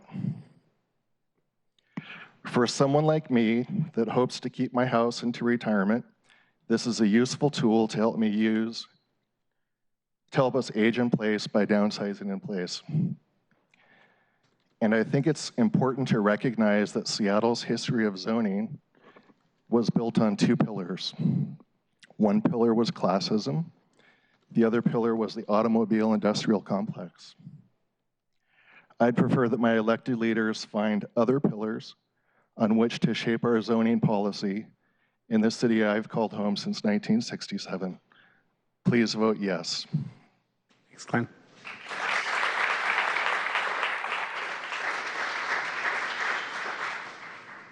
Brian, you're going to be followed by Jessica Bergerio and then Glenn Moore. Michael Bryan, this is your legislation now, so I'm going to talk to you. Though when it first appeared, it was simply Mayor Ed Murray's plan to eliminate single-family zoning. Then you called it workforce housing, and then encouraging backyard cottages, and then encouraging DADUS. All of these name changes for the same legislation was confusing and made tracking your legislation nearly impossible. I ask you, was that ignorance or intention? Michael Bryan, when you received $1 million to study DADUS and then refused to spend a dime on completing code-required DPD reporting of DADU production, was that ignorance or intention? Michael Bryan, when you became the council's kayaktivist environmentalist in 2015, did you ever think that you would receive more than 600 citizens' suggestions on how to make your draft environmental impact statement better? When the city defended the legality of your EIS and argued neither the merits nor the all-important content of that environmental impact statement, but on the right of the city to choose whether to consider, what to consider, you stood on the sidelines. And was that ignorance or intention? When you focused on increasing peppered housing in transit-deficient car ghettos, when you received overwhelmingly more citizen comments, which urged you to keep the owner occupancy requirement for DADUs, but your legislation removes that requirement, and when you refused to address the negative impacts of your legislation with hundreds of participants at your so-called community engagement meetings, was that ignorance or intention? Michael Bryan, when I was told that you live in a big house on a big lot in a multifamily zone, that raised questions about your motivation for this legislation. I was told you bought all 3 houses next to yours to buffer your house from density and development, and that raised more questions about your motivation. But when your household tried to block a 5-unit multifamily from going in next door to you, I think we all understand your motivation and probably your lack of ignorance on those previous points. For Michael Bryan, next door DADUs, development, and density are good for everyone but Michael Bryan. So, City Council, I invite you, no changes to the DADU code and no to this legislation. Thank you. Thanks, Brian. Jessica. Your house isn't that big, Mike. I shouldn't be here right now. I should be grading undergraduate essays.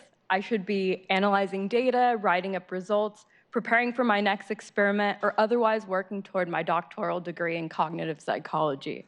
But alas, I'm here. I'm here because the owner occupancy requirement on ADU units is threatening my current housing. I'm here because should the owner occupancy requirement on ADU units stand, I may not be able to find appropriate housing I can afford, which puts my education and future at risk. I shouldn't be here right now, but I'm here to put a face to the renters who these housing restrictions affect, and for the opportunity to stay in my current housing and to keep Fremont a little funky. Thank you.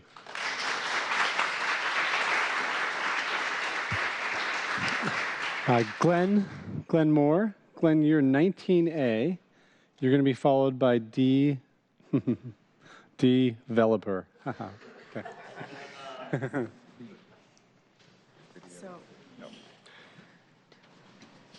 So I wish I could say it as eloquently as our architect friend who spoke earlier about the... If you want to pull the microphone down, there you go. I wish I could speak as eloquently as our architect friend who spoke about the owner occupation requirement. It was perfect. we're shepherds of a small portfolio, so we could be in the development business if we wanted to. But it's not a business model that I see as working for us, both from a cost standpoint and an environmental change in the neighborhoods. And as you push your pencils and cost out what it takes to put together a project, most people will turn away, and that leaves the door completely open to the LLC development money from out of town, and there goes our neighborhoods. I mean, I could be that developer, but I can't, in good conscience, do that to the neighbors that we're going to impact. If we want to have a DADU or an ADU in a project, and for any homeowner, if that's a business model that works for them, go ahead. I'm fine with the rest of the ordinance. But live in what you create, and that's good.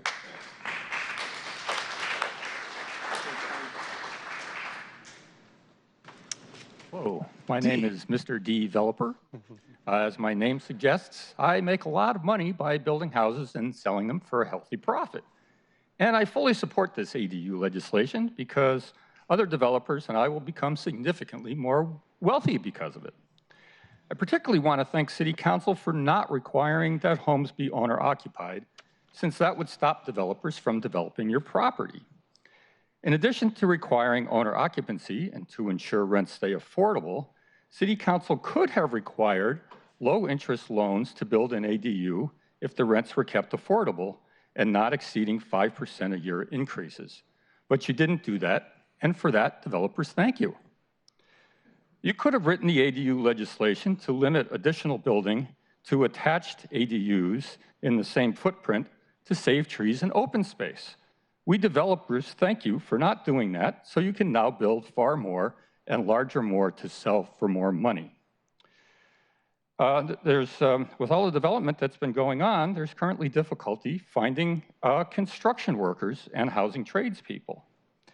Expanding ADUs will make finding those workers much harder and more expensive. Developers have the money to hire those workers, but most homeowners don't. And for that reason, we developers are again thankful that you don't require home-occupied units. ADUs also will increase the values of houses, which will increase taxes, making it harder for lower-income people to stay in their homes because they cannot afford the taxes. Developers, of course, have the money to buy the properties. Another benefit for developers. South Seattle has the highest percentage of people of color, and most are very low density. So a lot of the development that's going to happen is going to be in South Seattle, displacing the people of color who currently live there. And for that reason, developers also thank you for doing this ADU legislation. Thank you.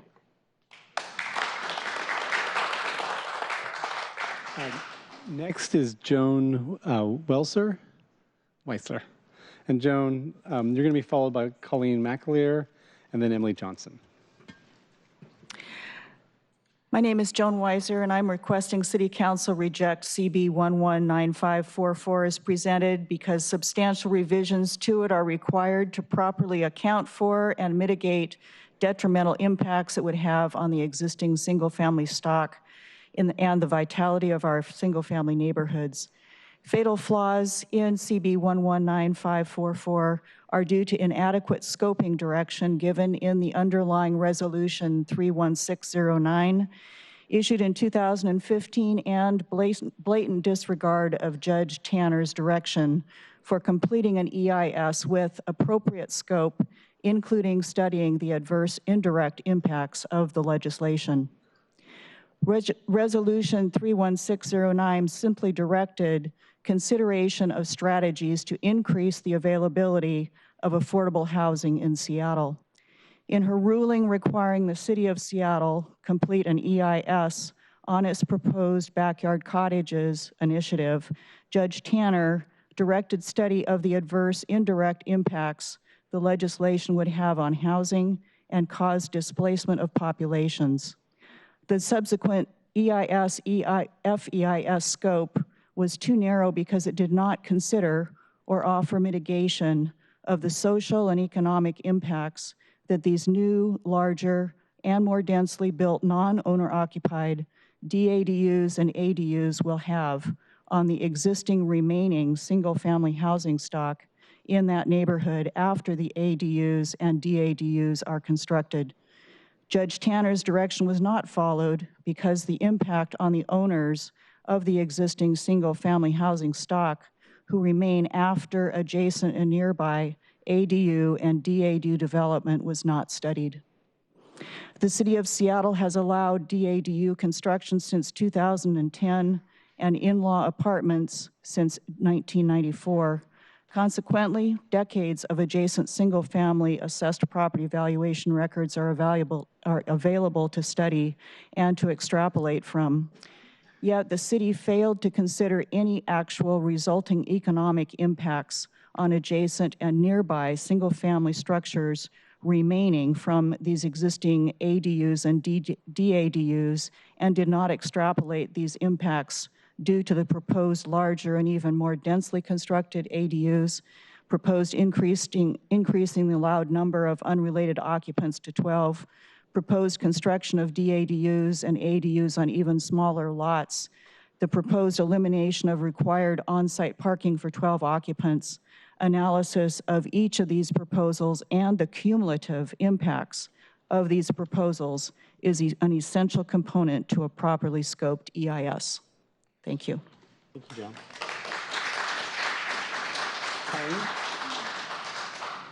Good evening, and thanks for hearing our comments. Couple things. I'm a person with numbers as well, too.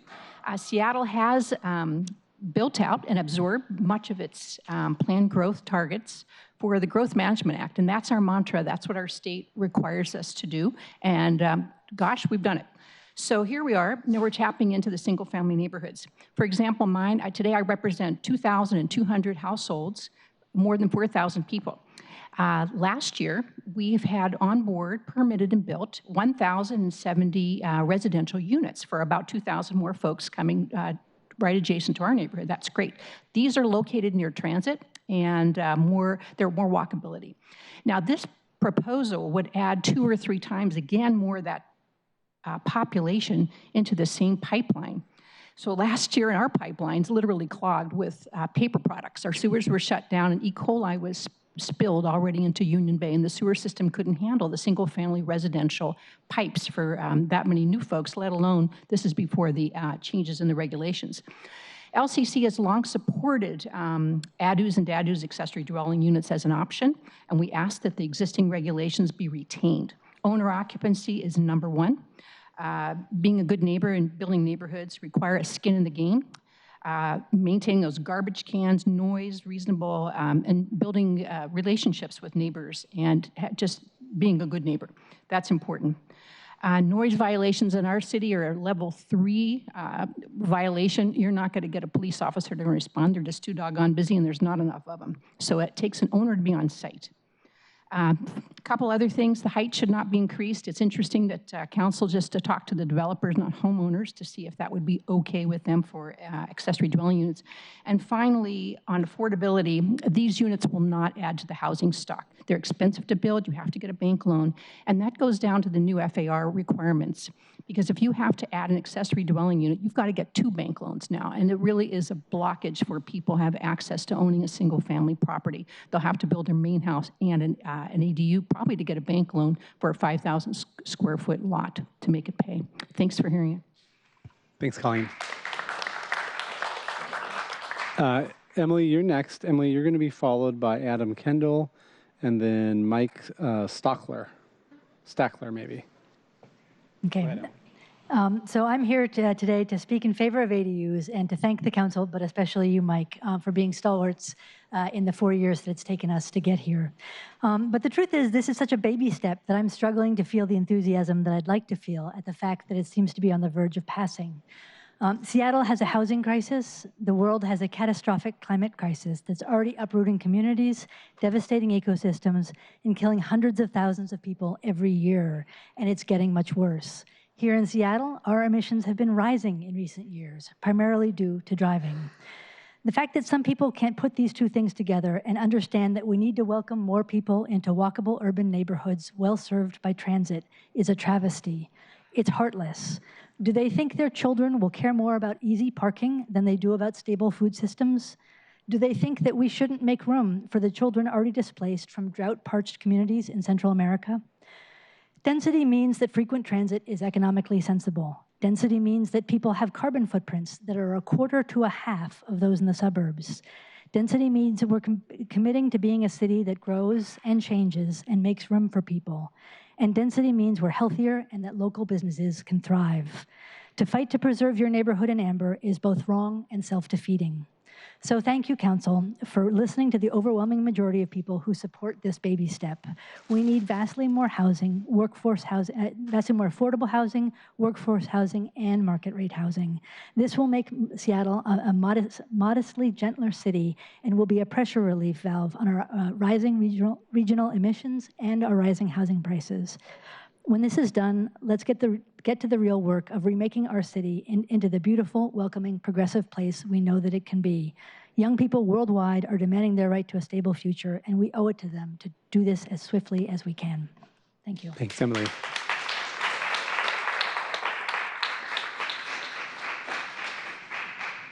Adam? Hi, I'm Adam.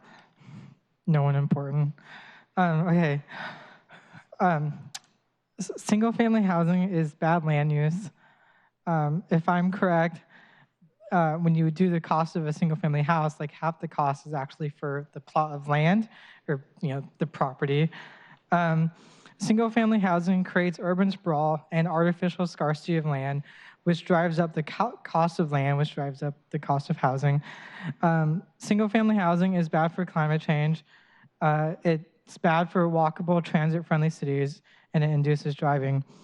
If Seattle were as dense as New York City, we could support the current population on just 1/3 of the space that the city currently takes up, which would make housing way cheaper.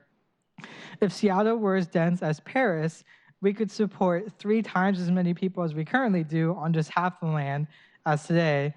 And that would be more walkable and transit-friendly.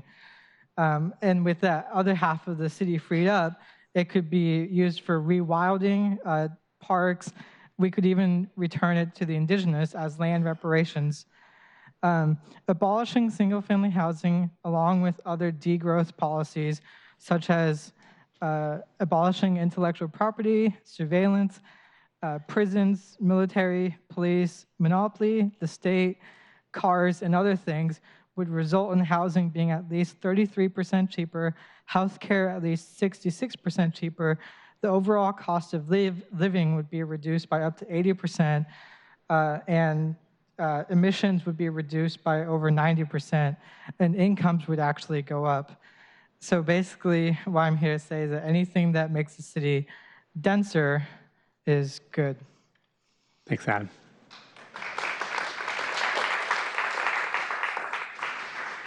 Mike?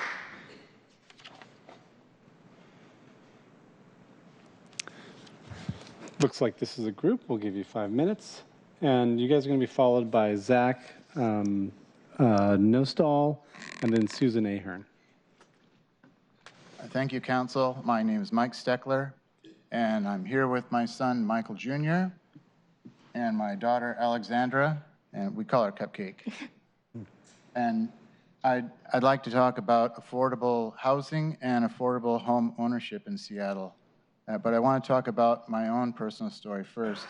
When I was 25, I got out of college, and I was ready to start my life, and I wanted to buy a home. So at the time, I just met with a realtor, looked at a few houses, made an offer, and a month later, I was mowing my own lawn and washing my own windows and talking to my neighbors and getting involved in my community. As time went on, I met and eventually married my wife, and we decided to put our 2 houses together and buy one house that we always wanted. It was a house in the Wedgwood area. we ended up, I'm sorry, our Wedgwood house was actually on a plot of land that actually used to be a giant orchard. And in the 20s, with all the people moving into Seattle, that orchard was divided into building lots, and our home was put on one of those lots. We had our children in that home. We raised them in that home. They all went off to college and came back to Seattle and got terrific jobs in the city they love. And then they moved back home. They want to be homeowners, but the cost in Seattle is too high.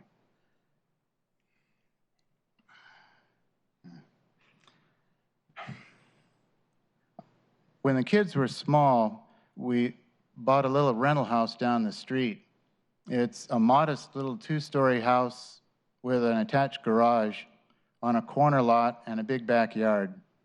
With this legislation, we could build another small, modest 2-story house with a detached garage in the backyard, and we'd like to sell that house to our kids with the mommy-daddy discount.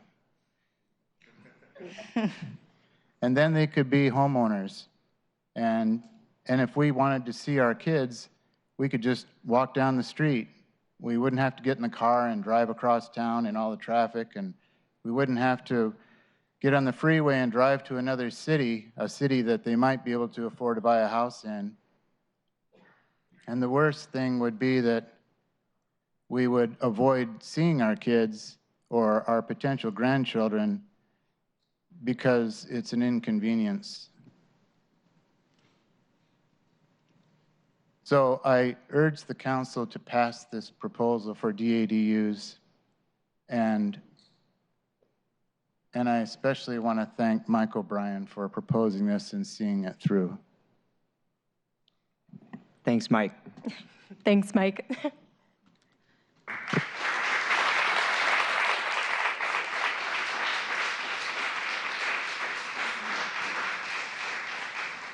Zach.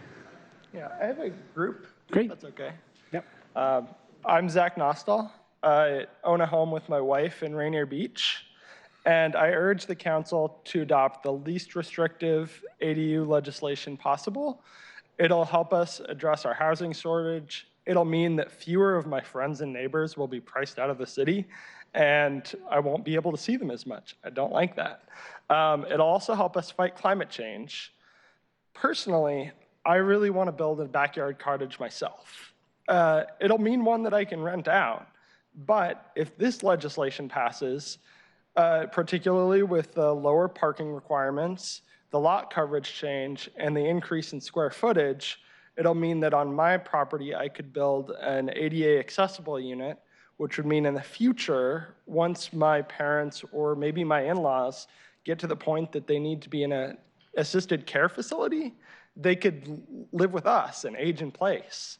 And I think it'd be really cool to have a multi-generational household, which is not currently possible. I'll pass it to Danielle. Hi, my name is Danielle Wallace, and I live in District 1 in Southwest Seattle. I'm here to support the DADU changes in legislation because I believe it is one crucial step in addressing our housing affordability crisis in our city. It's one small step of many more that we need.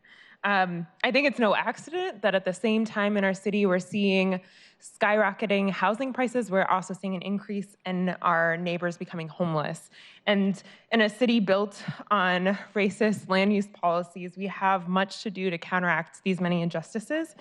I personally am fortunate to live and own in a 770 square foot house, and I am hopeful that these DADU changes and ADU changes might enable me to build an ADU or a DADU in our garage to house my parents one day, or potentially contribute to the affordable housing stock in our city. The proposed changes would allow access to neighbors who wouldn't otherwise have access to my neighborhood. They would have access to for transit use, to walkable resources and community. And I encourage you to support this legislation with minimal changes and especially consider further legislation. I'm Joe Ringgold. I live in that 770 square foot house as well in District 1. This legislation is great for my family and for the flexibility that we need in different stages of our lives to continue to live in this house, to continue to live in this as a part of this community and expand it to welcome more neighbors to our home and into our neighborhood overall. I'd also like to specifically address the owner-occupied amendment potentially. We have a neighbor next door who lives in another 770 square foot home. He's a great neighbor. Has a small family. I'm thrilled to have them looking over our house when we're gone. Quite frankly, he probably takes better care of the yard than I do, but I'll be okay with that. Well, he's a renter, and I'm glad that no one put an owner-occupied requirement on his single-family home. I think we should not do the same with ADU legislation. I think it's very important that however we get units, the city needs more homes. Again, I come back to the homelessness crisis, and there are a lot of claims that we as a city aren't doing enough to handle that. There are a lot of causes of homelessness, and homelessness requires our humanity and our compassion. But basically, homelessness is not enough homes. This legislation would add more homes. It's a drop in the bucket. It's not as much as we need, but it's a step in the right direction, and I encourage you to pass it with minimal restrictions. Thank you. Thank you all.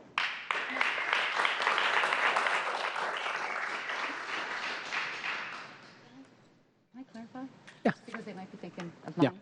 I just want to clarify that there has not been an owner-occupied unit amendment proposed. The amendment that proposes an ownership amendment, so a requirement for the property to have been in ownership for a year before the development of a second unit. There's not a requirement for the owner to live on site in that amendment. Obviously, there are other folks that are asking for owner-occupied today, too, though. So we know there's pressure on that, but there's no planned amendment that I'm aware of at the moment. So thank you for testimony. Susan is going to be followed by Carrie Bogner and then Christine Hanna. Susan, you're 23A, so if you're tracking along on numbers, that's where we are. Thank you. Thank you, Chair O'Brien, council members. There is no question that we need to increase density in the city, providing more housing and more affordable housing. Hence the city's recent upzoning and enlargement of urban villages. For the last 10 years, backyard cottages have also been allowed on most lots. The city's proposed legislation following the appeal of the adequacy of the environmental impact statement raises many extremely troubling concerns. First and foremost, the wholesale elimination of every single family neighborhood in Seattle, one of the most attractive features of this beautiful city, and I have lived throughout the United States. We have many varied and distinctive neighborhoods, beautiful neighborhoods. The deputy hearing examiner in her decision regarding the appeal of the adequacy of the EIS wrote, and I quote, "Given the groundbreaking nature of some of the features of the proposed legislation, it is impossible to know whether none, some, or all of the ill effects claimed by appellant will come to pass." Yikes. Should we simply proceed on blind faith? I think not. No other city has ever attempted making such sweeping policy changes. We should be wary without a complete, thorough, in-depth study of all the potential impacts associated with upzoning, tripling densities, and the elimination of every single family neighborhood.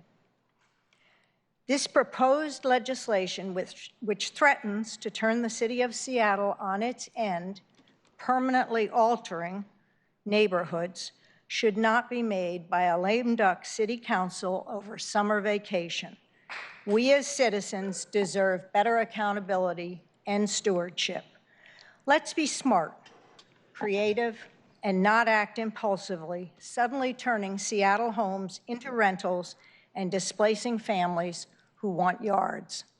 Thank you. Thank you, Susan.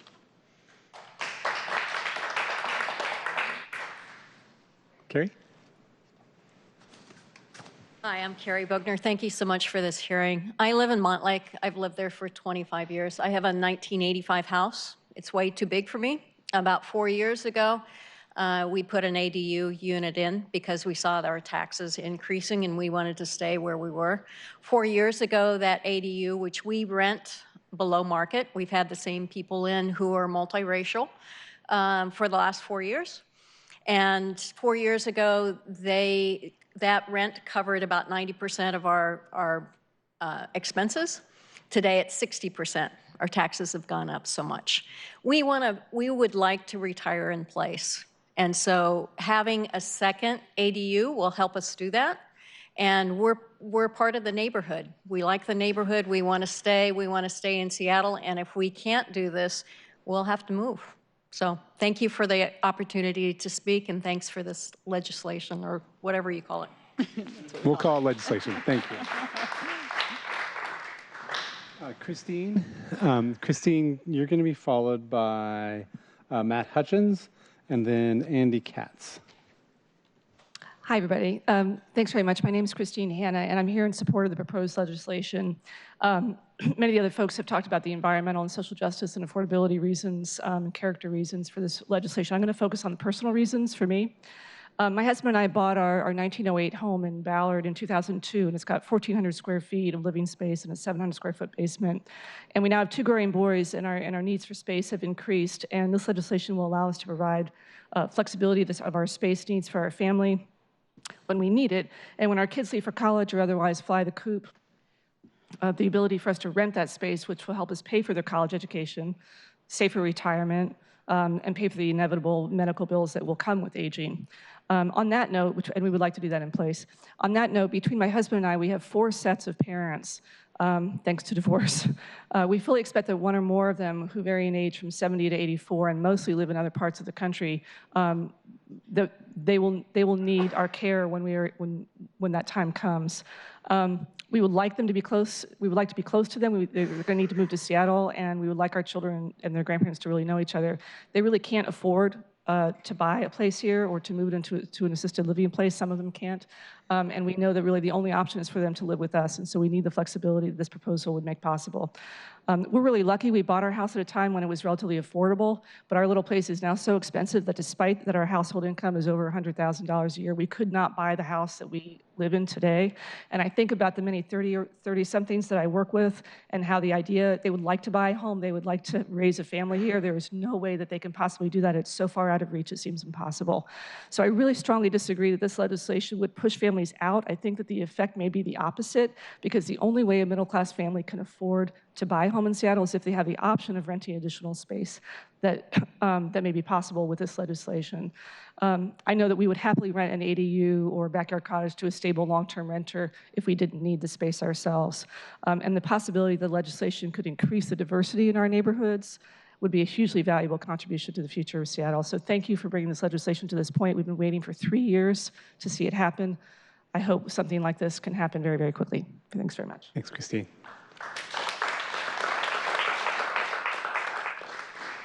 Matt.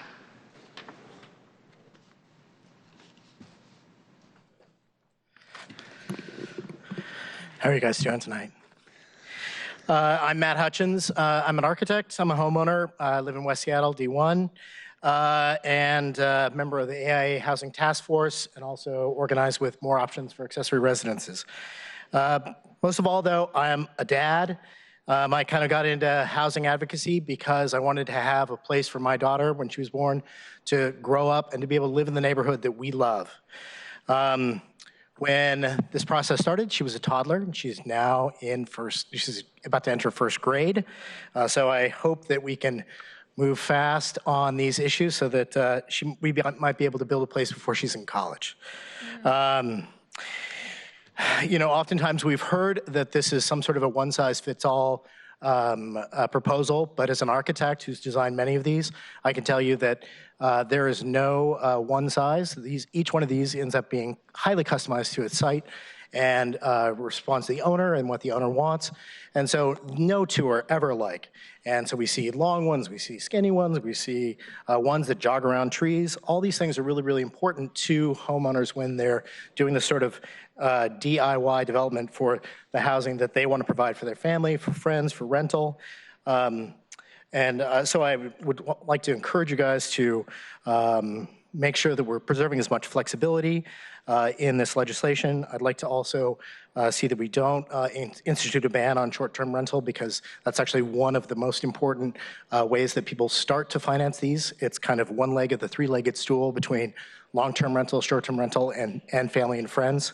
So don't get rid of that, because it's key to the biggest difficulty is financing. So I just wanted to make sure that that we're focused on just providing more homes for people, for our neighbors. Thanks. Thank you, Matt.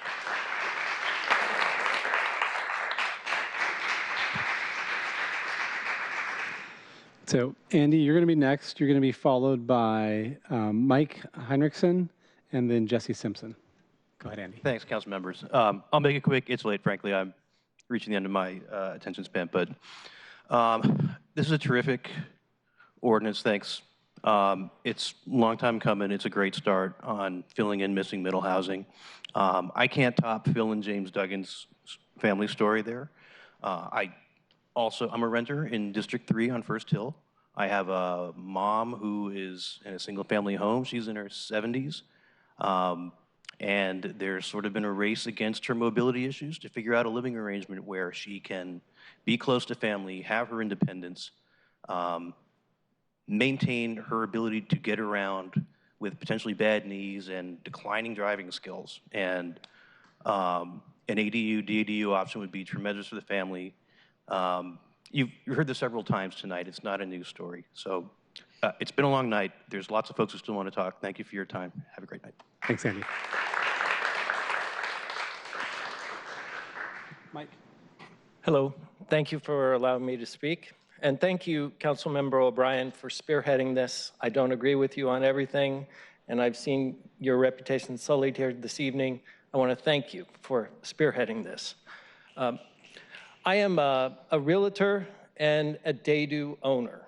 I and my partner live in Maple Leaf. Thank you, Councilmember Pacheco. And this proposal is something I strongly support without amendment.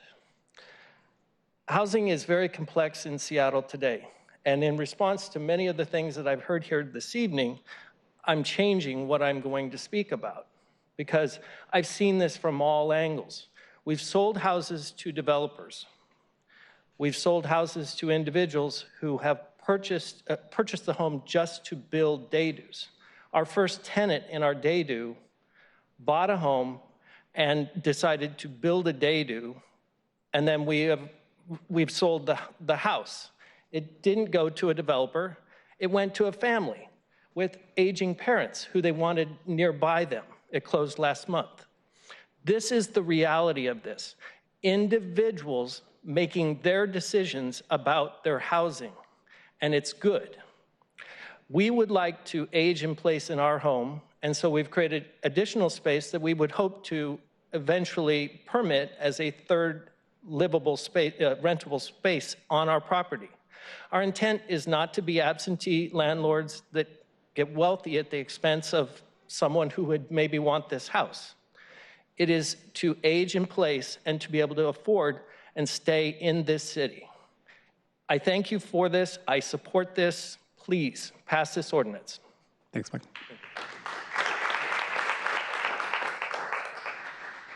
Jesse, you're going to be next. You're going to be followed by Claudia Bach and then Barbara Quinn. Hi, my name is Jesse Simpson, and I volunteer with the Capitol Hill Renter Initiative and Share the Cities. I grew up in West Seattle and now rent on Capitol Hill. All too often, I hear from friends and strangers alike that they can't afford to live in Seattle, that they don't feel like the city is for them anymore. Seattle is in the midst of a housing affordability crisis, and we need to do everything we can to create more homes in the city. I support ADU reform for these reasons. It will produce thousands of desperately needed homes, though obviously it alone is insufficient to address this crisis. ADUs provide options for more people to live in our residential neighborhoods. They help seniors age in place. They help with intergenerational living. We've heard all these great stories tonight. And if the financing is done right, they can even open up opportunities for low-income homeowners to remain in their communities by renting out space or even condominiumizing and selling it off. I urge you to pass this ADU reform as is and maximize the number of homes we can create. Thank you. Thank you, Jesse. Claudia. Hi.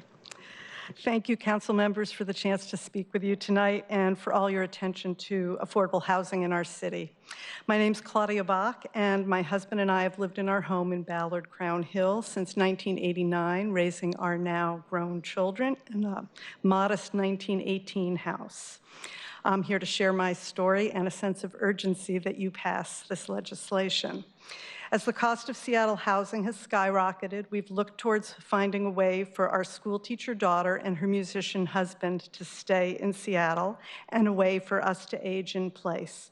Our detached garage is in serious need of repair, and our intention has been that that effort would be joined with the construction of a DADU, with the plan that we would move into the DADU and our children would move into the house. Our hope is to find a way to keep the house as an intergenerational family asset, downsize appropriately, preserve the character of our neighborhood and lot, integrating a backyard cottage with renovation of the garage, and building in a way that's attentive to an existing very large cherry tree and to our neighbors, being fully respectful of those things. We've been trying to move forward on this for more than 3 years now, stymied by the strange restrictions of the current zoning that have made building a small but reasonably sized backyard cottage connected in some way to the garage. It's been virtually impossible to do so. The delays in finalizing ADU legislation are particularly challenging for us as we're dealing with a reoccurrence of cancer for my husband. Each time a decision in this legislation is delayed, we are filled with increased frustration because a critical component in making this construction affordable for us is that we use his experience in construction to control costs. We are in a race against time since his cancer is now terminal, and I'm sure we are not the only people in our city who face a variety of challenging life situations where delays are more than an inconvenience. We need your help now. Please, I urge you to pass common sense reform that will let us move ahead and to provide more abundant and affordable housing in our city. Thank you.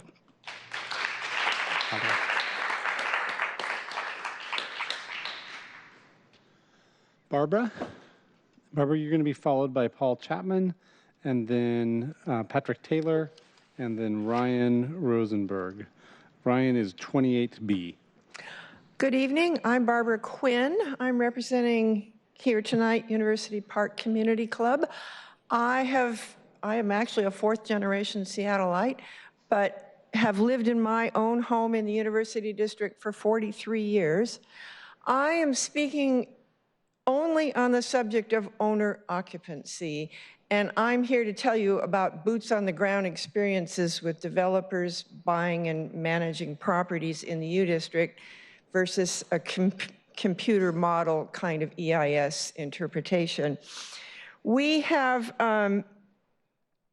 experienced developers constantly wanting to buy our homes. I get offers from real estate people with interested clients. Sometimes those offers even have an earnest money attached to them when I get them in the mail. We have also experienced developers coming in, even with straw buyers, saying this is a family, and then it turns out it's not a family. It's been very difficult for us to live with absentee landlord people in general. We, of course, have the University of Washington as a total source of rental income day and night and all year round. So that's maybe more of a problem for us than other neighborhoods in the area. But they will often come in, chop up houses into small units. It's very difficult to get the city to enforce their own zoning at this point. leaving us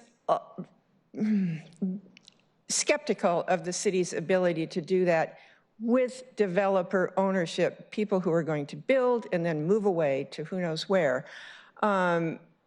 We've experienced vandalism, late night party noise, trash, and even one incident of a gunshot wound at a party in our neighborhood last year. These are things that would never occur with owner-occupied, somebody living on the property in one of the units. We don't really care which, but somebody who's there, boots on the ground, making sure that the neighborhood still stays livable. The other thing is that often the developers come in and outbid young families who would be our neighbors in the neighborhood. And increasingly, too, on a good note, these houses do have accessory dwelling units in the houses, and it provides a way for these young families to be able to afford housing that they otherwise wouldn't. So there's a lot of good things about ADUs and DADUs and so on, but really, really, they've got to be one unit occupied by the owner. Thank you. Paul. Hi, I'm Paul. I live in Wallingford. You're looking into the face of the so-called evil rich developer tech trash. I'm building an ADU right now so that I can welcome more neighbors into Wallingford at a rent that will likely lose me money. One day I'd like to build a backyard cottage so that I can move in there or have my children move in there. I'm all in on this ADU reform. Unfortunately, while Vancouver spent just 4 months to expand housing from 3 units per single family lot to 4 units, a vocal minority have delayed this much needed reform by 4 years. So thank you to the council, and thank you especially to Mike O'Brien for surviving, kind of, the Seattle process and driving forward this important legislation. It's now time to pass this reform. I encourage council to reject amendments that make it harder to build ADUs. Thank you, Mike, for considering amendments that would help educate landlords on requirements. This will help us new landlords do the right thing. Please reject Councilmember Harrell's parking proposal. It will prevent housing from being built. Please reject restrictions on short-term rentals. These will prevent new housing. We already have adequate restrictions on short-term rentals. In addition, I encourage council to consider now or in the near future additional changes that would make it easier to build ADUs, including reducing permit fees and delays. It has cost me thousands of dollars to permit my ADU versus what it would have cost me to build a man cave with a wet bar. Consider removing sewage hookup fees for cottages as it adds thousands of dollars to the cost. Consider options to ease financing. Consider removing decks from lot coverage limits. Let's do this small step in the right direction so we can get on to re-legalizing 4 floors and corner stores across the city. Thank you.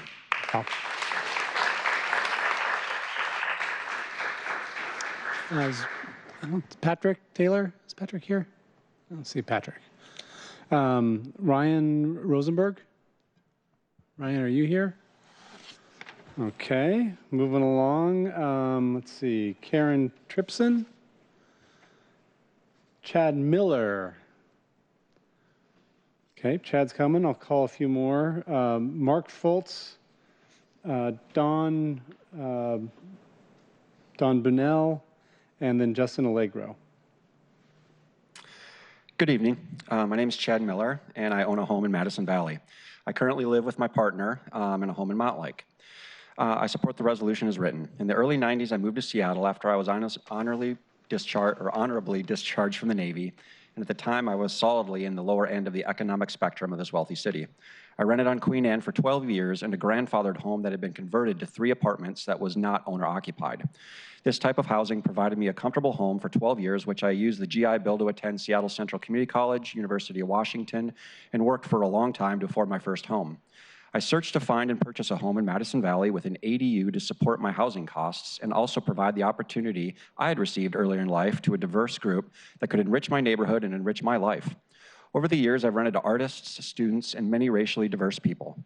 A few years ago, I met a wonderful partner and we moved into her home. And now I'm left with a home that I can only legally half fill. This leaves me with the option to sell the home as is, remodel it to a more financially attractive mega home for me to sell, or to continue to personally lose money. All of these options reduce the opportunity to adding more diversity to my city. 75% of Seattle is currently zoned single family. This is economically unattainable by the diverse people I want to be included as my neighbors. Once again, please pass the resolution as written, and please continue to include the owner-occupied exception. We need the full housing impact this legislation will provide.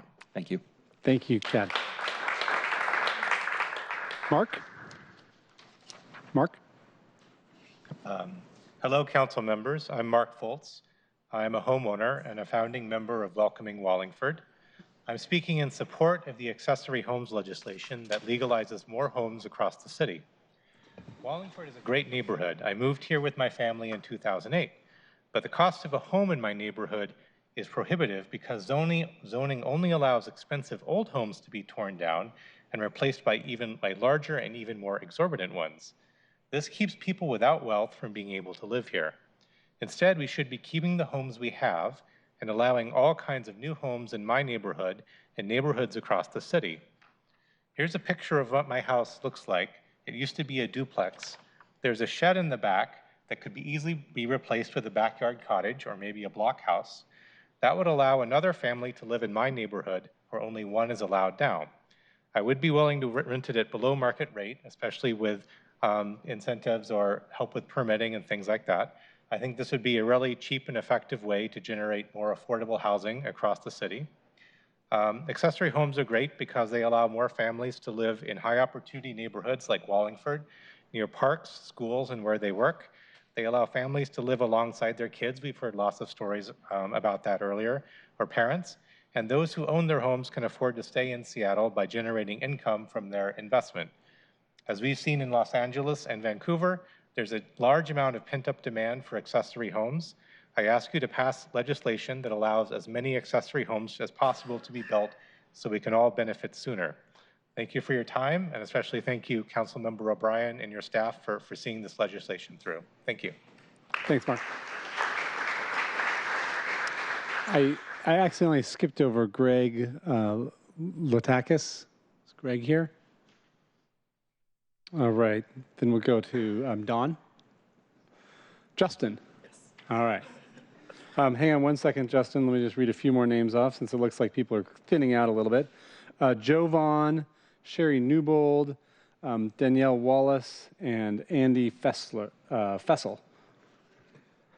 Thank you. My name is Justin Allegro. I'm from Upper Queen Anne, and I'm here to offer my strong support for this legislation, and thank you for your leadership in moving it forward. I believe you all know the merits of this legislation as well as I do, so maybe I'll just tell my story. My father-in-law died in 2011, and he left my wife a trust. We used it to buy a single-family home near Coe Elementary School for our kids. And though we make just a little more than area median income between the two of us, we do not have a mortgage. We bought that straight up. Doing nothing but resting on that intergenerational privilege, my home is now valued at $1.3 million. So in no way is every long-term homeowner or renter in this city a similar beneficiary of intergenerational wealth as I am, but when power and privilege keeps in place status quo political benefits, people like me are the only folks we'll see accessing our housing stock in the future. Look, thank you. I'm a single-family homeowner 2 miles from downtown who would welcome dramatic zoning changes to incentivize more housing supply and create more rental opportunities in my backyard. I don't care who owns a home. I care about all my current and future neighbors, including the 50% of my neighbors who rent. But this is not a dramatic proposal, and the least we can do, it's just the least we can do as the current ADU policy is not sufficiently providing housing. I'm asking that you disincentivize teardowns and remove requirements for owner occupation, and I really appreciate the hard work over the last 4 years that you all have done to move this forward, so thank you.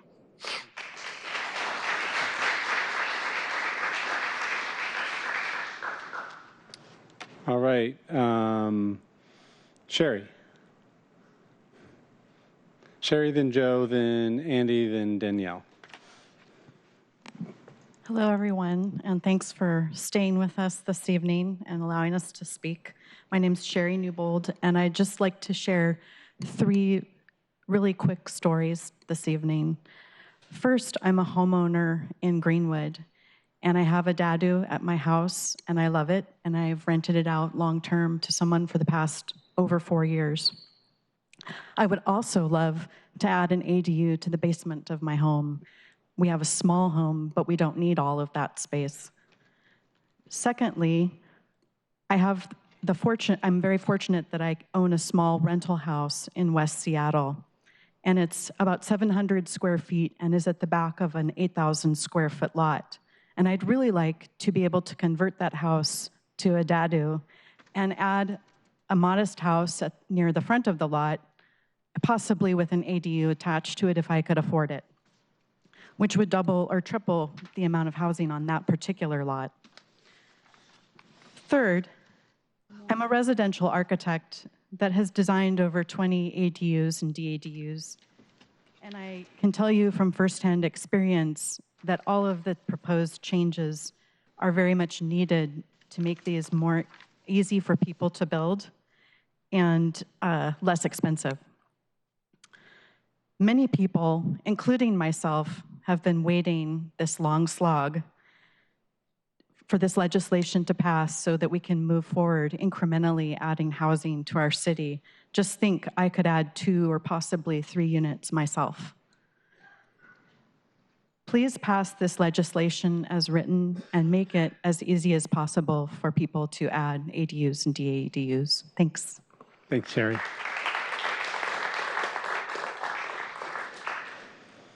Joe? All right, Andy. Danielle. Oh. Hi, good evening. My name is Andy Fessel. I'm a homeowner in Queen Anne. And this issue is difficult, but it's also really important. And in my particular case, I was happily retired in Napa, California 3 years ago, drinking wine taking wine making classes at the community college. My daughter called, she lives here in Seattle, and says, Mom, I think I need you and Dad for this family stuff. Well, what parent could resist? So we started looking for homes up here in Seattle and didn't know where the kids were going to live. They rent on Queen Anne. Where are they going to live? Where can we live? I talked to parents who were commuting for an hour to come into the city. But then we saw a house with a DADU behind it. We said, that might work for us. So we looked for another year. It took us a year to find a space where we could build a DADU. It happened to be on Queen Anne, on the west side of the hill. It's a 5,300 square foot lot. There's a really old 1,000 square foot house there that you wouldn't want to live in. And there's plenty of room for the DADU in the backyard. So we planned to build a second story. The kids could live there, raise their family. We could live in the DADU. And we spent 6 months with an architect, submitted plans April of 2018 with SDCI, and we're still waiting for approval. It's been the worst year plus in my life, but that's probably for another hearing. The issue is that for this DADU, we tried to design it with 800 square feet. You can't live in 800 square feet. The other 200 square feet would allow us to have a second bedroom. My daughter could come and visit, friends come to visit. My wife could have a place to do her quilting. The issue is, I don't want to park a car in the front of my DADU. I want to have flowers in a garden. On our streets, on the west side of Queen Anne, there's plenty of room for cars. Actually, the neighbors want more cars because Waze sends all kinds of cars and trucks through the neighborhood as a shortcut across the hill. If we park cars on both sides of the street, traffic will slow down. You know, let's use our streets for parking. It works great for us. The other issue is I sold my car and take the bus. It works great for me. If you can't give me space in the house, give me some height like you have in this room. If I live in a small space, let it be high. But let me just quickly to some of the concerns about this from those who live on Queen Anne. The big investment is their home. I understand their concern. Anything that could decrease that investment could be terrible for them. I paid $800,000 for the house. I had to outbid developers. They couldn't go that high. They need to make a lot of money from their investment. So then I spent another $200,000 on architects and engineers. The DADU and house renovation is going to be another $1 million plus. This is a $2 million investment. I know I saw signs that you can do DADUs for $250,000. You probably can, but in our neighborhood, if you want to match the house, if you want to counterpoint the neighborhood, you spend a lot of money. And it's going to be a nice place to live next to. All of our neighbors are really supportive. I don't have that kind of money. I'm going back to college now, Seattle Community College, study programming, so I go back to work and pay for this place. But you know, my son and my daughter-in-law are also going to buy in. She's a nurse practitioner, works 12-hour shifts on Pill Hill. Her husband toils in the hallways of one of the major corporations here in the city. And you know, they're going to take out a $500,000 plus loan. If they weren't doing that, they'd be buying a house in Bremerton. Where is that, Mike? Is that over there? You're pointing in the right It's a direction. long ways away. You know, they're not dot-com millionaires, neither am I. But this gives them a chance to buy into the city and live here. I tell my daughter, DADUS stands for Dad and You. So let's make that come true. Thank you, Mike. Thank you, Councilman. Thanks, Andy.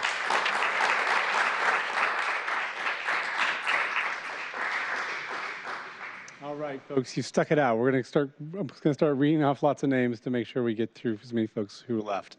Danielle, Whitney, Rearsel. I see Whitney's coming. So Joseph, Ringles, and then Alicia Ruiz, David Lawson, Summer Hansen. We are at up to number 36. Whitney, right? Yeah. Hi, Whitney. Hi, Whitney Rearick. Rears, thank you. Hi, I wanted to talk a little bit about the homeowner perspective, but in a slightly different way. I have a partner, and he is one of those dreaded tech dudes. We were really fortunate to buy a house in a neighborhood that we really like. We'd been renting there, and he bought a house last year. And he would really like to build a dadu in the backyard, but because of regulations and because we've got an apartment in the basement, we can't. But here's a guy who's finally making some good money being a tech dude, and he wants to do the right thing. He wants to be a landlord, and I think his vision is to, have basically 3 units in our single-family zone, and then we'd go someplace else and maybe do the same thing. And then we would be developers, I guess. I don't know. And I guess I keep hearing these people demonize developers, although I kind of wonder who built their houses in the first place. But anyway, we keep hearing about how evil developers are. Well, let's figure out a pathway to help people do the right thing and build more housing and more modest housing and affordable housing. And for me, this is the way to do it. So I encourage you to add maximum flexibility here. Resist the urge to require a parking requirement. I live in this neighborhood that has lots of apartment buildings springing up on the arterials nearby, and I can still park my car for free on the street. It really isn't a problem, I reassure you. And just on that note too, since I'm wandering, I might as well add that I don't think it's fair that we keep putting renters on the arterials. I think that we need to allow renters and low-income people to live in single-family zones, well, which would be multifamily zones, I suppose, but live in areas that the rest of us do. I think renters should be able to walk out and help me garden, maybe play with my dog with me, and not have to live on a big, speedy arterial. Thank you. Thanks, Whitney.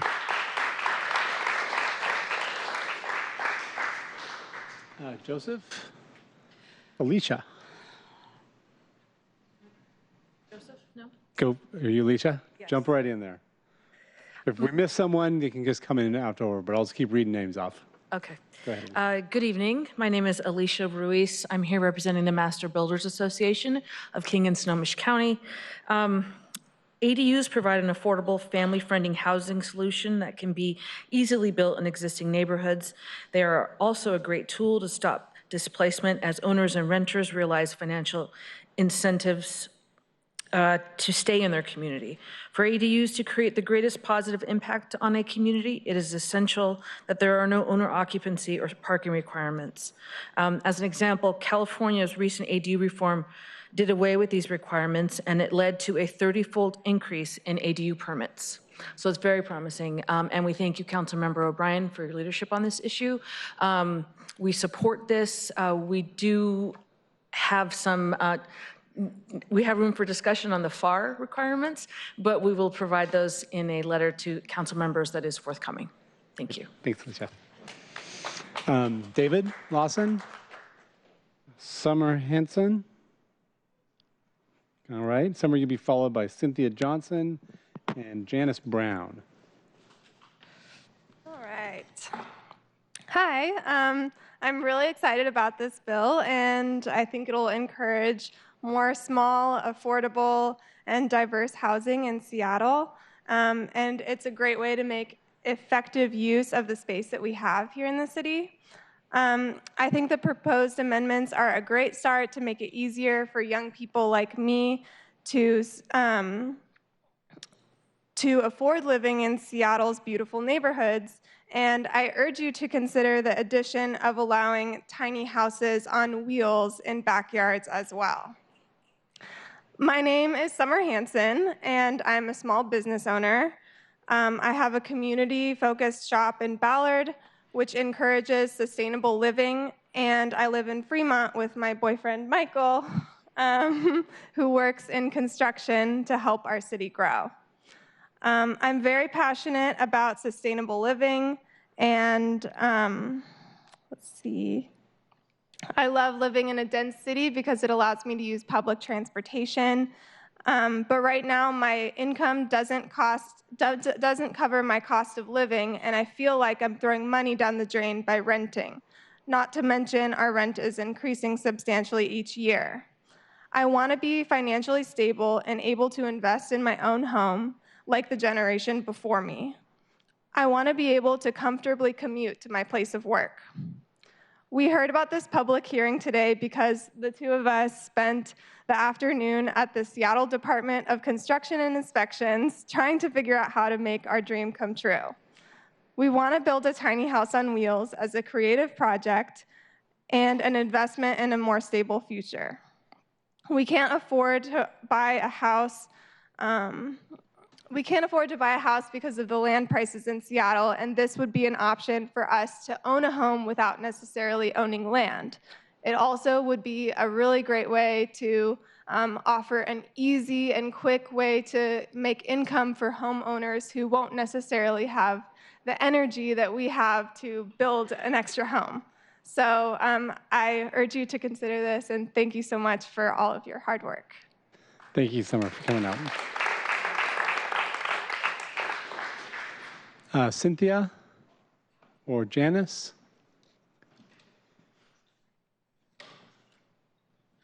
Hi, thank you for this opportunity to speak to you. It's great that we have these new ADUs and DADUs, and we're increasing some density and allowing flexibility. I do have some reservations, though, about not having the landowner responsible, the homeowner being involved.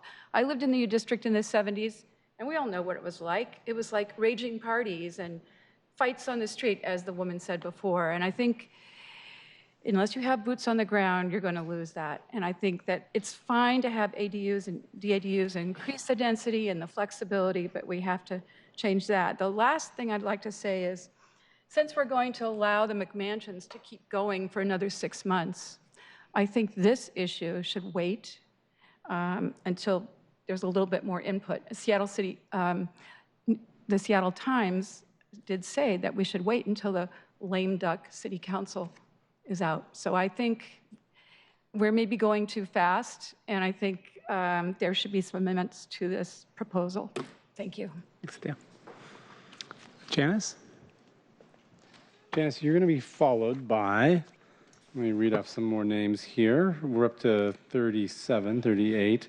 Michael Camp, Ilsa Olson, Francis Costigan, Charles Costigan, Shane Nesbitt, and Pat Bell. Go ahead. It's a busy night. I'm Janice Brown, and I am a condo owner. I live in Leschi. I've lived there for 16 years. I'm a Northwest native. Grew up. I've also lived in Southern California. And some of the things that I'd like to touch on have to do with more of a macro view. When I first moved back here 25 years ago to take care of an ill mother, the Growth Management Act had just been incorporated into our area, and that was to contain the growth in the suburban sprawl. What's happened with that now is that all of the people that moved, I sold big condo developments for many, many years. I'm a real estate broker. And now we have people that have moved to the suburbs who want to come back into our city. That's exciting. The kids are grown, they're off to college. Let's go have fun in the city. And our sister city across the lake doesn't have much of a nightlife. So there's an enticement with as good as we've gotten as a city. And I was here when the last of the people turned out the lights, and it was not a fun time. And change happens constantly. Nothing ever stays the same. And when people complain to me about change and growth, I say, compare it to Detroit. And nothing is flatline. You will either go up or down, and I think you'd much rather be on an upward trend. For the ADU, I highly recommend it. The people that are worried about developers coming in, I promise you, there's not enough money to collect enough little ADU spots to make there are no REITs that are going to come in and invest in this kind of thing. It's going to be great for people that want to have someone to age in place. We have two-story houses where people have mobility issues. It's a perfect way to put a relative on a one-level place to age in place because no one wants to go into assisted living. Thank you. Thanks, Janice. Michael, Ilsa, Francis. Hi, Francis. Followed by Charles, Shane, Pat Bell, Alex Preston, Bonnie Williams, and Richard Ellison. Any of you are here, get ready. Hi, thank you for the opportunity to talk, and thank you, council members, for everything you've done thus far to encourage affordable housing in our city. I want to talk from personal experience, very recent. At ages 34 and 37, my partner and I are far from able to afford to buy a house in Seattle. But just about a week ago, we moved into a backyard cottage in Victory Heights, and it has been life-changing, which is not something I say lightly. We moved from an older, not inexpensive studio apartment in the heart of Capitol Hill, seeking a quieter, healthier lifestyle, hoping to also save some money. We are now paying less for rent for a much higher quality of life, living in a much more energy-efficient space, built from largely repurposed materials where we can grow a garden, safely bike and walk to stores and recreation, and catch transit to work just a block away. While the square footage is small, the high ceilings and windows make our cottage seem spacious and allows for a loft for storage space. Living in a smaller, peaceful space means we accumulate less and allows us to live simply and spend our money, time, and energy in other more meaningful ways, such as attending city council hearings. And we didn't have to move outside of Seattle, which we were afraid of. I know there are many people my age who do not have the option to buy in Seattle, are facing skyrocketing rents in less than desirable living situations, and would embrace the opportunity to live in an ADU or DADU rather than move outside of the city. ADUs and DADUs are one way to induce mixed income neighborhoods and increase density and equity. And more housing near transit and more small housing options are critical during dual housing and climate emergencies. So I fully support the proposed amendments to remove barriers to ADU and DADU construction and allow more people to stay in Seattle, contributing to its diversity, vibrancy, and resiliency. Thank you. Thank you, Francis.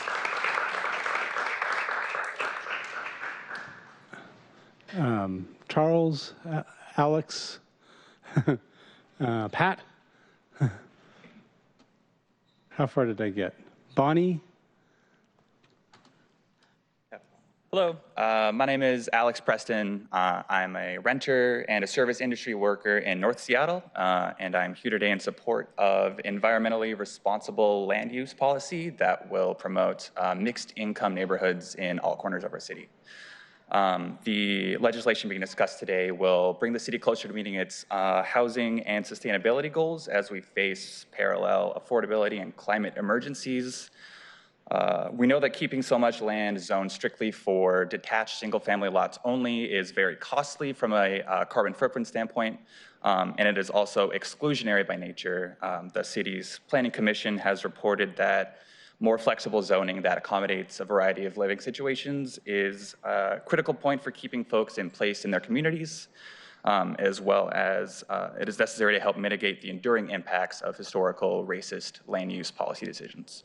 Removing barriers to residential infill strategies will allow more people to live closer to jobs, cultural amenities, and small businesses, and it will improve the city's walkability. And in particular, eliminating requirements for vehicle parking will shift priority away from vehicle storage and toward livable, well-connected communities. And so as someone who would like to call Seattle home for many years to come, and someone who would like more neighbors with a variety of backgrounds. I hope that the council will adopt the ADU reform as proposed.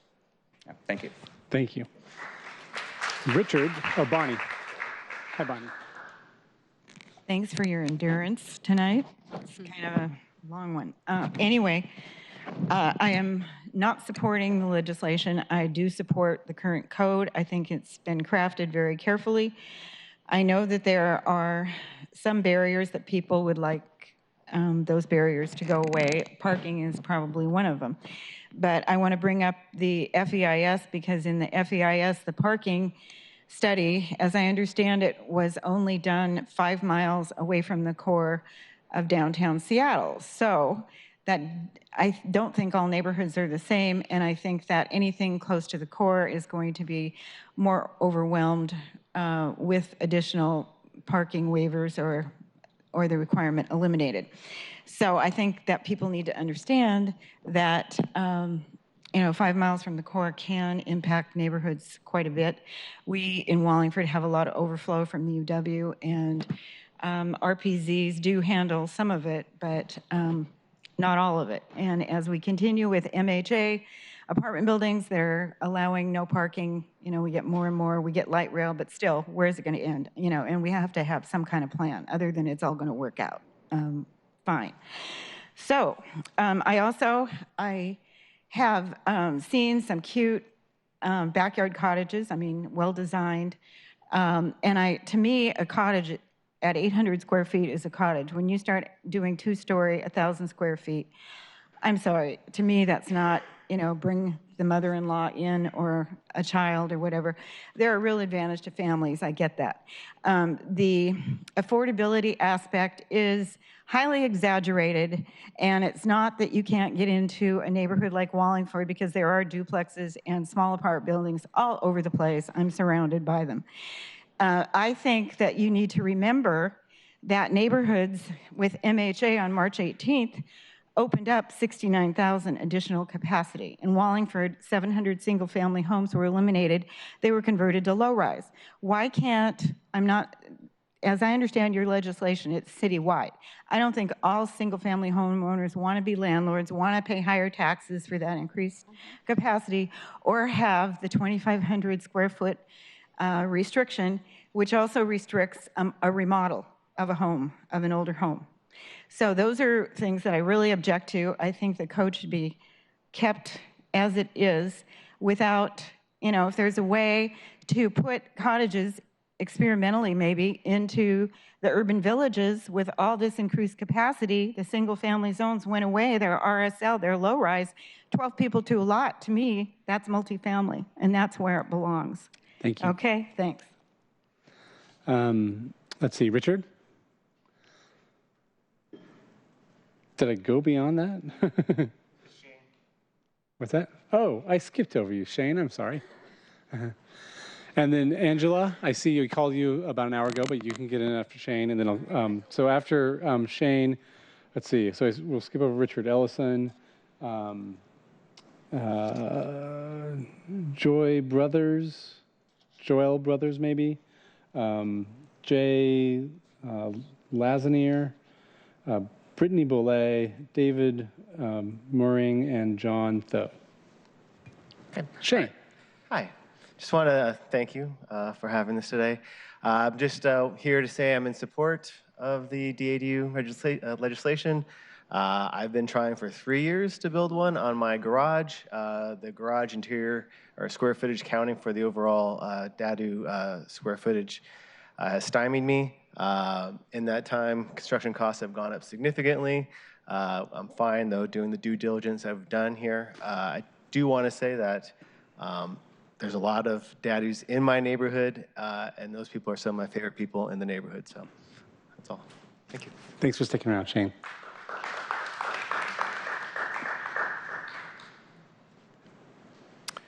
Hello, I'm Richard Ellison. I've spoken about trees before, and I'll speak about trees again. Hi, Richard. Can Seattle grow denser and still save its tree canopy?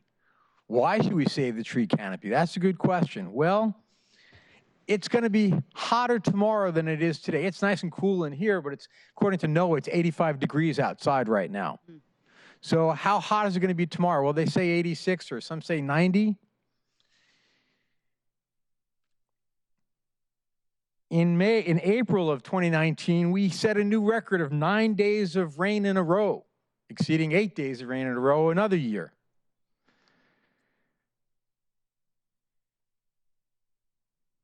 In last year, we set record heat of 86 degrees in May. Excuse me, this year we set a record temperatures in May of 86 degrees one day and 83 degrees in May. This is the hottest it's ever been. How hot is it going to be this year? The record heat is expected to be, again, set tomorrow. So do we need trees? Well, you know, they provide shade, they provide habitat, they provide things to protect us from the urban heat island effect if it can happen. King 5 News says that in 2018, we had 11 days above 90 degrees. That was a new record. It was only 12 days, excuse me, it was 12 days was the record in 2015. We didn't quite break that last year, 11 days over 90. The hottest day in Seattle was 103 in July of 2009. Again, are trees important? Are big trees important? Yes, they are. Why are they? Well, the Washington Department of Health says that hospitalization for heat-related illnesses in Washington is about 25 to 113 per year, with 50% of the people 65 years of age or older. Quote, extreme heat events, heat waves, are predicted to happen more often and last longer due to climate change. You are a person trying to deal with climate change effects, right? Okay. At the recent Urban Forestry Symposium in Seattle. Your time is up, so if you just wrap up, Richard.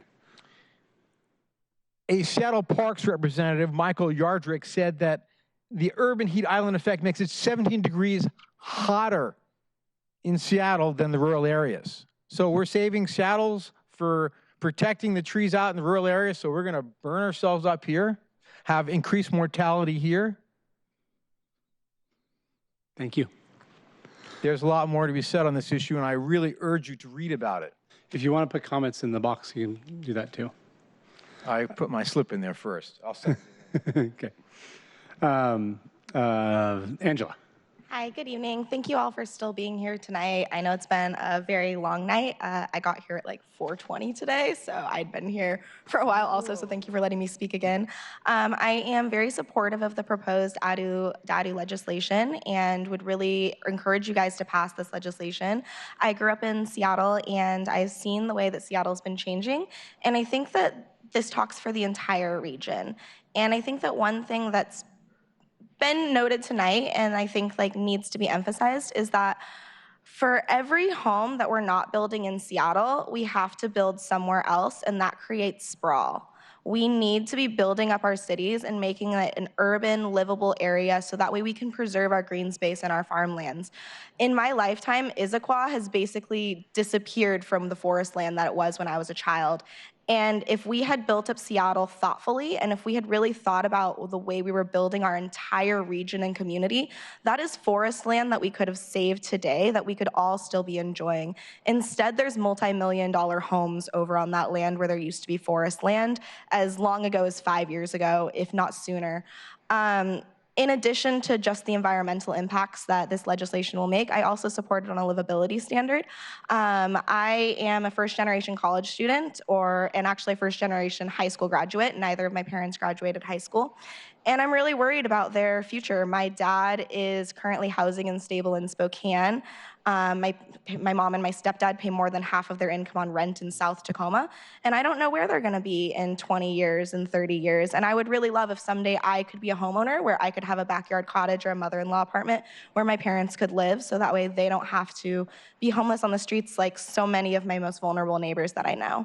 So please pass this legislation. Thank you. Thanks, Angela. So, Brittany, you'll be next. Let me call some more names, just doubling back. Josh Brothers, Jay Lazander, Ron Chambers, John Tho, David Mormering, Erica Bush, Nancy Ritzenthal. You can come up in any order after Brittany goes. Go ahead, Brittany. Hi, thank you. My name is Brittany Boulay. I am the chair of the Sierra Club Seattle group, and I am also here to talk about climate change. We have long been supportive of ADUs. We're really excited to see this legislation moving forward. ADUs are an important tool to combat our interlinked climate and housing crises. From 2011 to 2018, Seattle rents rose 59% and home values by 85%. This has pushed more and more residents out to the suburbs, where most must drive to reach jobs, friends, and cultural amenities. Also, as Angela mentioned, development pressure in the suburbs also damages or eliminates vulnerable wetlands, forests, and agricultural land. In a time of climate crisis, refusing to act on these issues in any way we can is a dereliction of duty. Increasing people's freedom to create ADUs lets us make space in our city for more neighbors. This makes it easier for people to choose to walk, bike, or ride the bus. It lets us address our need for more homes with small, energy-efficient buildings. And it lets families stay together and seniors age in place. It helps us to continue our mission of creating a city that is accessible and sustainable for everyone. And I'm really excited to see it happen. Thank you. Thanks, Brittany.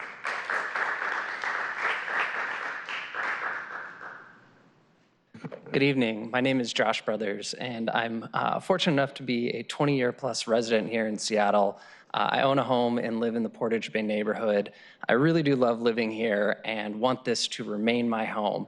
Unfortunately, I'm concerned that the FAR limits are really going to prevent me from keeping this as my home. I'm fortunate enough to live in a relatively modest home. It's about 100 years old with my wife and my 2 children. When we moved into the home, our hope was that we'd be able to do construction because of the way the home was set up to accommodate us and our growing family. However, the 0.5 FAR limit is going to prevent us from making that expansion on our home to make it a space that we want to live in. We're not looking to create a McMansion, to create a massive house. We're looking to expand and remodel to create a space that accommodates my family and the growing nature of that. I really don't want to leave Seattle. I don't want to live in the suburbs, but these limits are really, I think, going to force me to do this. So I'd urge the council to truly think about those limits, that FAR limit, and think about either increasing that limit or eliminating it completely to allow families like me to remain in Seattle. Thank you. Thanks, Josh.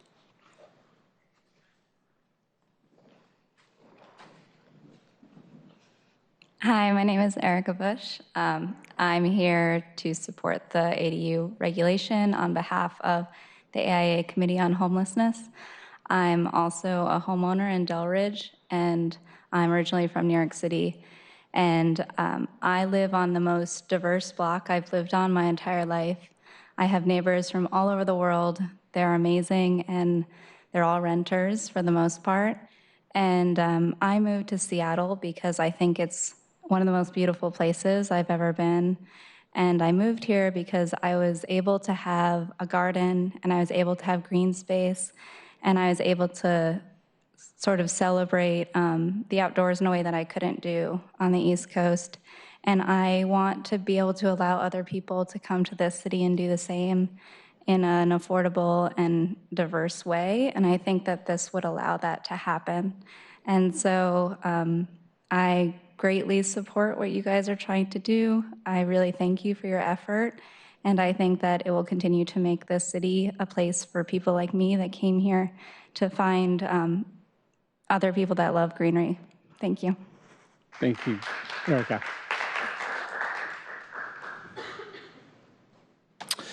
Hello, thank you, Honorable Council, for listening to us today. My name is David Moringan, architect of Magnolia. No one objects to accessory dwelling units, especially those often described as quaint backyard cottages or granny flats tucked away in a daylight basement. No one objects to homeowners with rental revenues, especially if that means rental income will avoid those folks from being displaced. So what is there to be concerned about? Well, in the decades to follow, the City Council will not be around to explain the city's increased urban temperatures as a result of losing Seattle's tree canopy. The appeal on the ADU dismissed any concerns relative to the tree canopy, saying it doesn't matter. Yet, Seattle is the 10th worst in the nation relative to urban heat island effect. The Seattle LiDAR maps prove that increased surface temperature results from areas with fewer trees. Why does it matter here? Well, 2/3 of Seattle's trees are on single-family properties where these DADUs and additional accessory dwelling units will be built. 2/3. So as we take down the trees, what happens to Seattle's tree canopy? The current stats for development today on single-family lots show that the tree canopy is losing an average of 25%.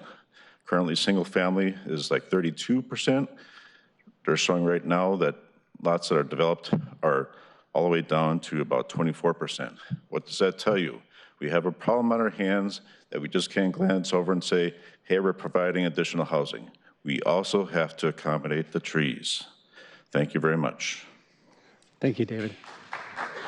I'm going to read off the last 3 names that have signed up, and then anyone can come up in order. So go ahead and step up to the mic. Nicholas Gilliam, Michael Maddox, and Calvin Jones. Okay, hi, I'm Nancy Ritzenthaler, and I'm a Seattle native. I live in West Seattle and also have a rental house in West Seattle that we have had in the family for about 25 years. First of all, thanks so much for all the work that you've done on this. This is just excellent, really good community work. We need density for social justice, for housing, for transit. And I've been interested in today just to hearing the different arguments for why that isn't a good thing. What I've heard is kind of bad developers. I've heard renters are bad people. I've heard we're going to lose all the trees, and I just don't believe that that's actually correct. I really don't think those are going to come to pass. First of all, it is very expensive to build an ADU. We have a tiny little. We have a detached garage and a 1,400 square foot house on an 11,000 square foot lot that's 7,500 minimum, so we can't subdivide it. So we're going to do an ADU in the detached garage. It's going to be expensive. It's not something that is going to be something that a developer would go and do that. They would actually, in fact, either side of us are kind of huge houses on these big lots, and that kind of huge house that spans the whole rent. That's what's going to hurt the tree canopy, not us taking a little detached garage and building on top of it. We're not even going to take down any trees to do this. It's really, I think it's just not a tree canopy shouldn't be that much of an issue. Bad developers, I don't know. Are we a bad developer because we have a rental house and we rent it out and we live somewhere else? We live in the same neighborhood. Our renters are great. They're really good neighbors to our other neighbors. That's just not the case. Short-term rentals, I think I've mentioned this before in emails. I think that there is a possibility that we could take that detached garage and short-term rental it, and that is a possibility.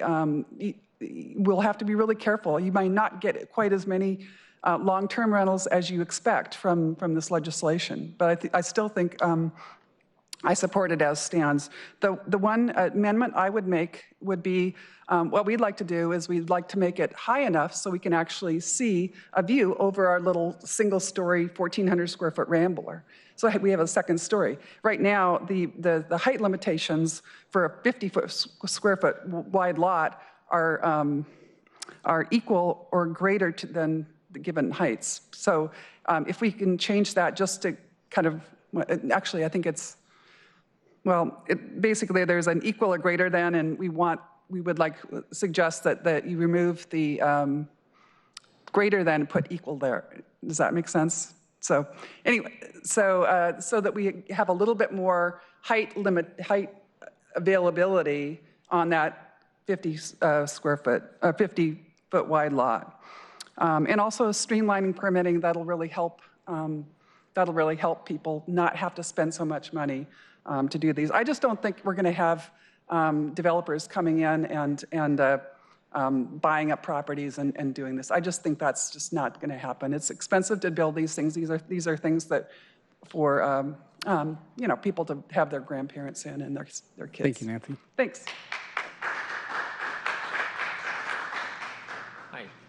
Hi, my name is Nicholas. So I've been following the evolution of this like effort for a while now, and it's been very interesting. So thank you for all the work you've put in, and I'm grateful for that. So I lived in Seattle for 7 years, and I'm now living in Magnolia, where I have an 8,000 square foot lot. And I'm lucky enough to be one of the tech dudes around here. And so I could afford a house here.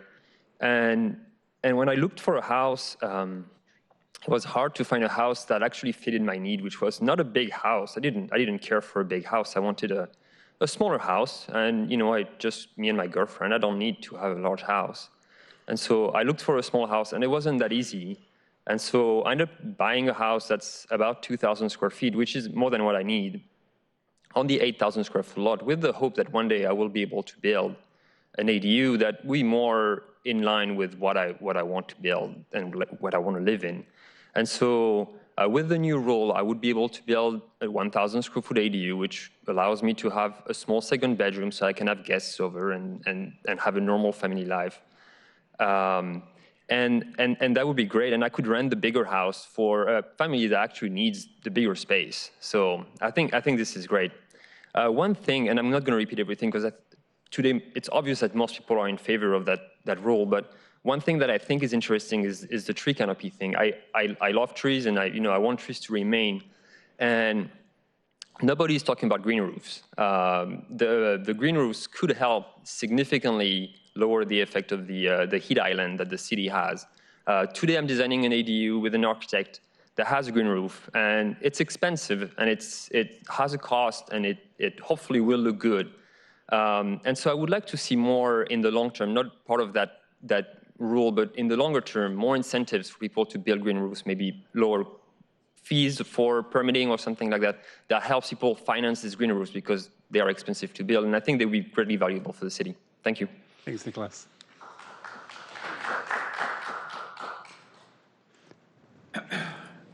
My name is John Tho, and I've lived in the same neighborhood for 31 years in Victory Heights. And I have a double lot. I'm a homeowner, and I've planted 12 trees. And 2 blocks from my house, about 2 weeks ago, a developer came into a forested lot and ripped out every tree in the entire lot, not 5 feet from the border, but the entire lot all the way to the property line. And he dug down 2 to 3 feet at that line and made a beautiful straight line sculpture right along everybody's property line. And he took out trees that were nested among all these other conifer trees. And so it's true, we in the residence have a blessing that our trees are filtering our air and cooling our city. And the neighbors that I know from 30 years are furious at this developer. And he took out one tree that had almost 150 rings. And he did that in the center of where these 2 big mansions are going to be put. And he could have avoided it, but he ripped it out, and he had the stump removed as fast as they could. Within 3 days, these trees were taken away. And the poor couple who border this to the north are now, their entire lot is now gone from a part shade environment to a full sun. And so how is that vegetation going to make it? Tree roots have been ripped up on all 3 borders. I mean, we're furious. My time is up. I appreciate the work that you people have done. You've got a heavy load, and we're no longer living in Ward and the Cleavers. I mean, we've got to think of new solutions, and I appreciate what you've done. Thanks, John. So, thanks.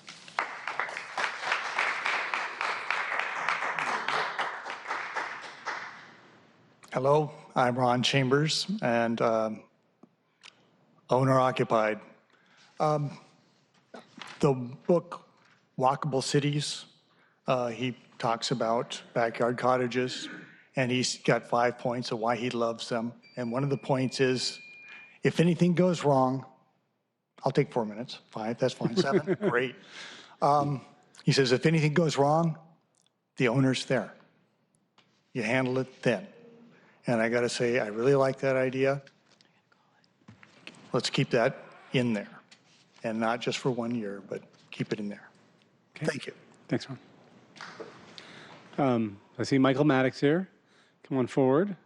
Calvin Jones. Anyone else who I somehow skipped over your name or you didn't sign up, come on up behind Michael. Welcome, sir. Excuse me. Good evening, council members, and thank you for staying here this evening.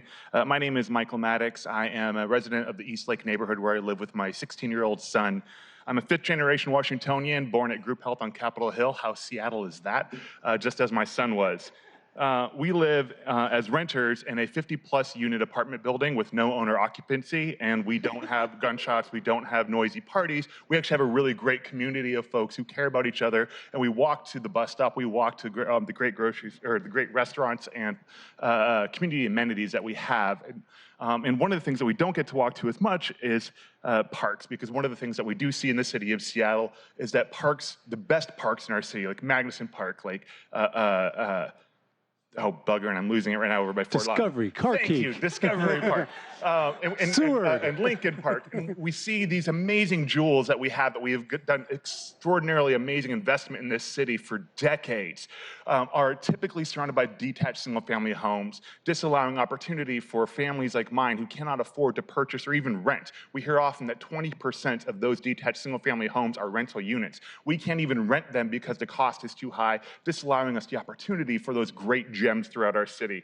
This is a public health issue. As was mentioned earlier by Whitney Rurick, we see so much of our density focused on arterial roadways, meaning that we are breathing in the air of cars, we are breathing in the air of all of the congestion throughout the city of Seattle. An East Lake neighborhood, which was rezoned from single family to LR1 to LR3 25 years ago and still has a significant amount of detached single family houses. We're right underneath I-5, so we're breathing that in. This is a public health aspect as well as an access to parks and opportunity issue. And with respect to the developer comments that we've heard a lot of tonight, I think that we, as was noted, the housing throughout the city was all built by developers. Developers build housing, that's what happens. But the quote evil developers that we often hear about are building the high rises and mid rises throughout the city of Seattle. When we're looking at what can be done in our detached single family areas with low density housing opportunities for family size units, we're looking at places like developers like Square Pay Construction and Weld, which hires folks who are exiting incarceration, leading to a significantly decreased recidivism rate as a result.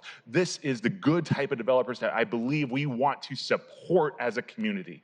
I know that many of you have supported this for years. It's been on the docket since I and Abel first ran back in 2015. It's very important. Please get this legislation done so we can move forward with greater housing diversity in our city. Thank you.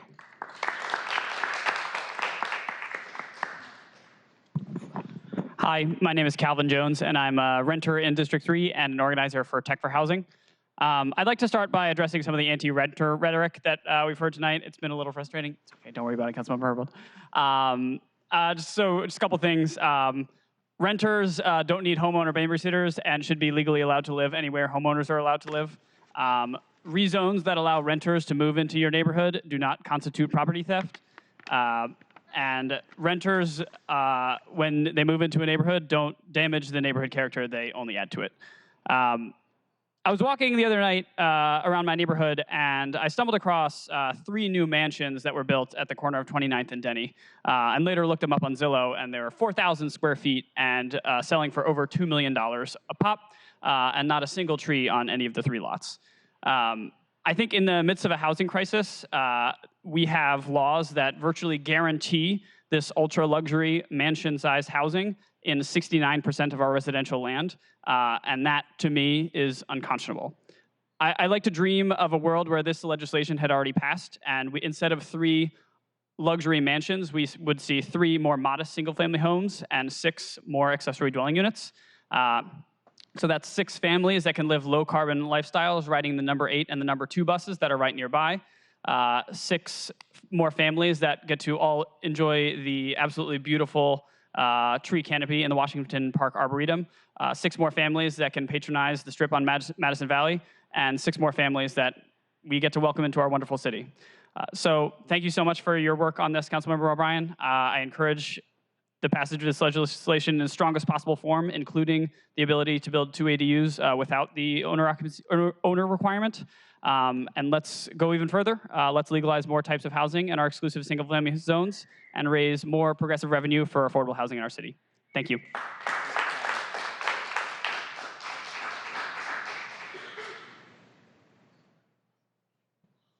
Hi, my name is Carl. I've lived in Seattle for 2 years now. I'm from North Carolina. I recently went home to see my parents, and the first day I was back, my mom was complaining about my neighbor who was doing a power washing his house from, I think, noon till 9 p.m. So if that's what neighborhood character is, someone let me know, because I've been a renter my whole life. I started thinking about, the lifestyle that they lived when I was being raised. My dad drives half an hour, maybe 45 minutes to work each way. My mom works maybe 15 minutes away. And living here, and when they visit me, they absolutely love Seattle. And it's, a point of pride for me. It's like, yeah, I really love Seattle too. So I started thinking about how could they live in Seattle? They're from North Raleigh, North Carolina, if anyone even knows where Raleigh, North Carolina is. The idea of them being able to buy a house in Seattle is, we don't even talk about it. But the idea for me to be able to have a place and for them to maybe live in the backyard and be able to, not too close, but, close enough that, we can see them every now and then. They can see the grandkids and, we'll have separate kitchens and separate, bedrooms.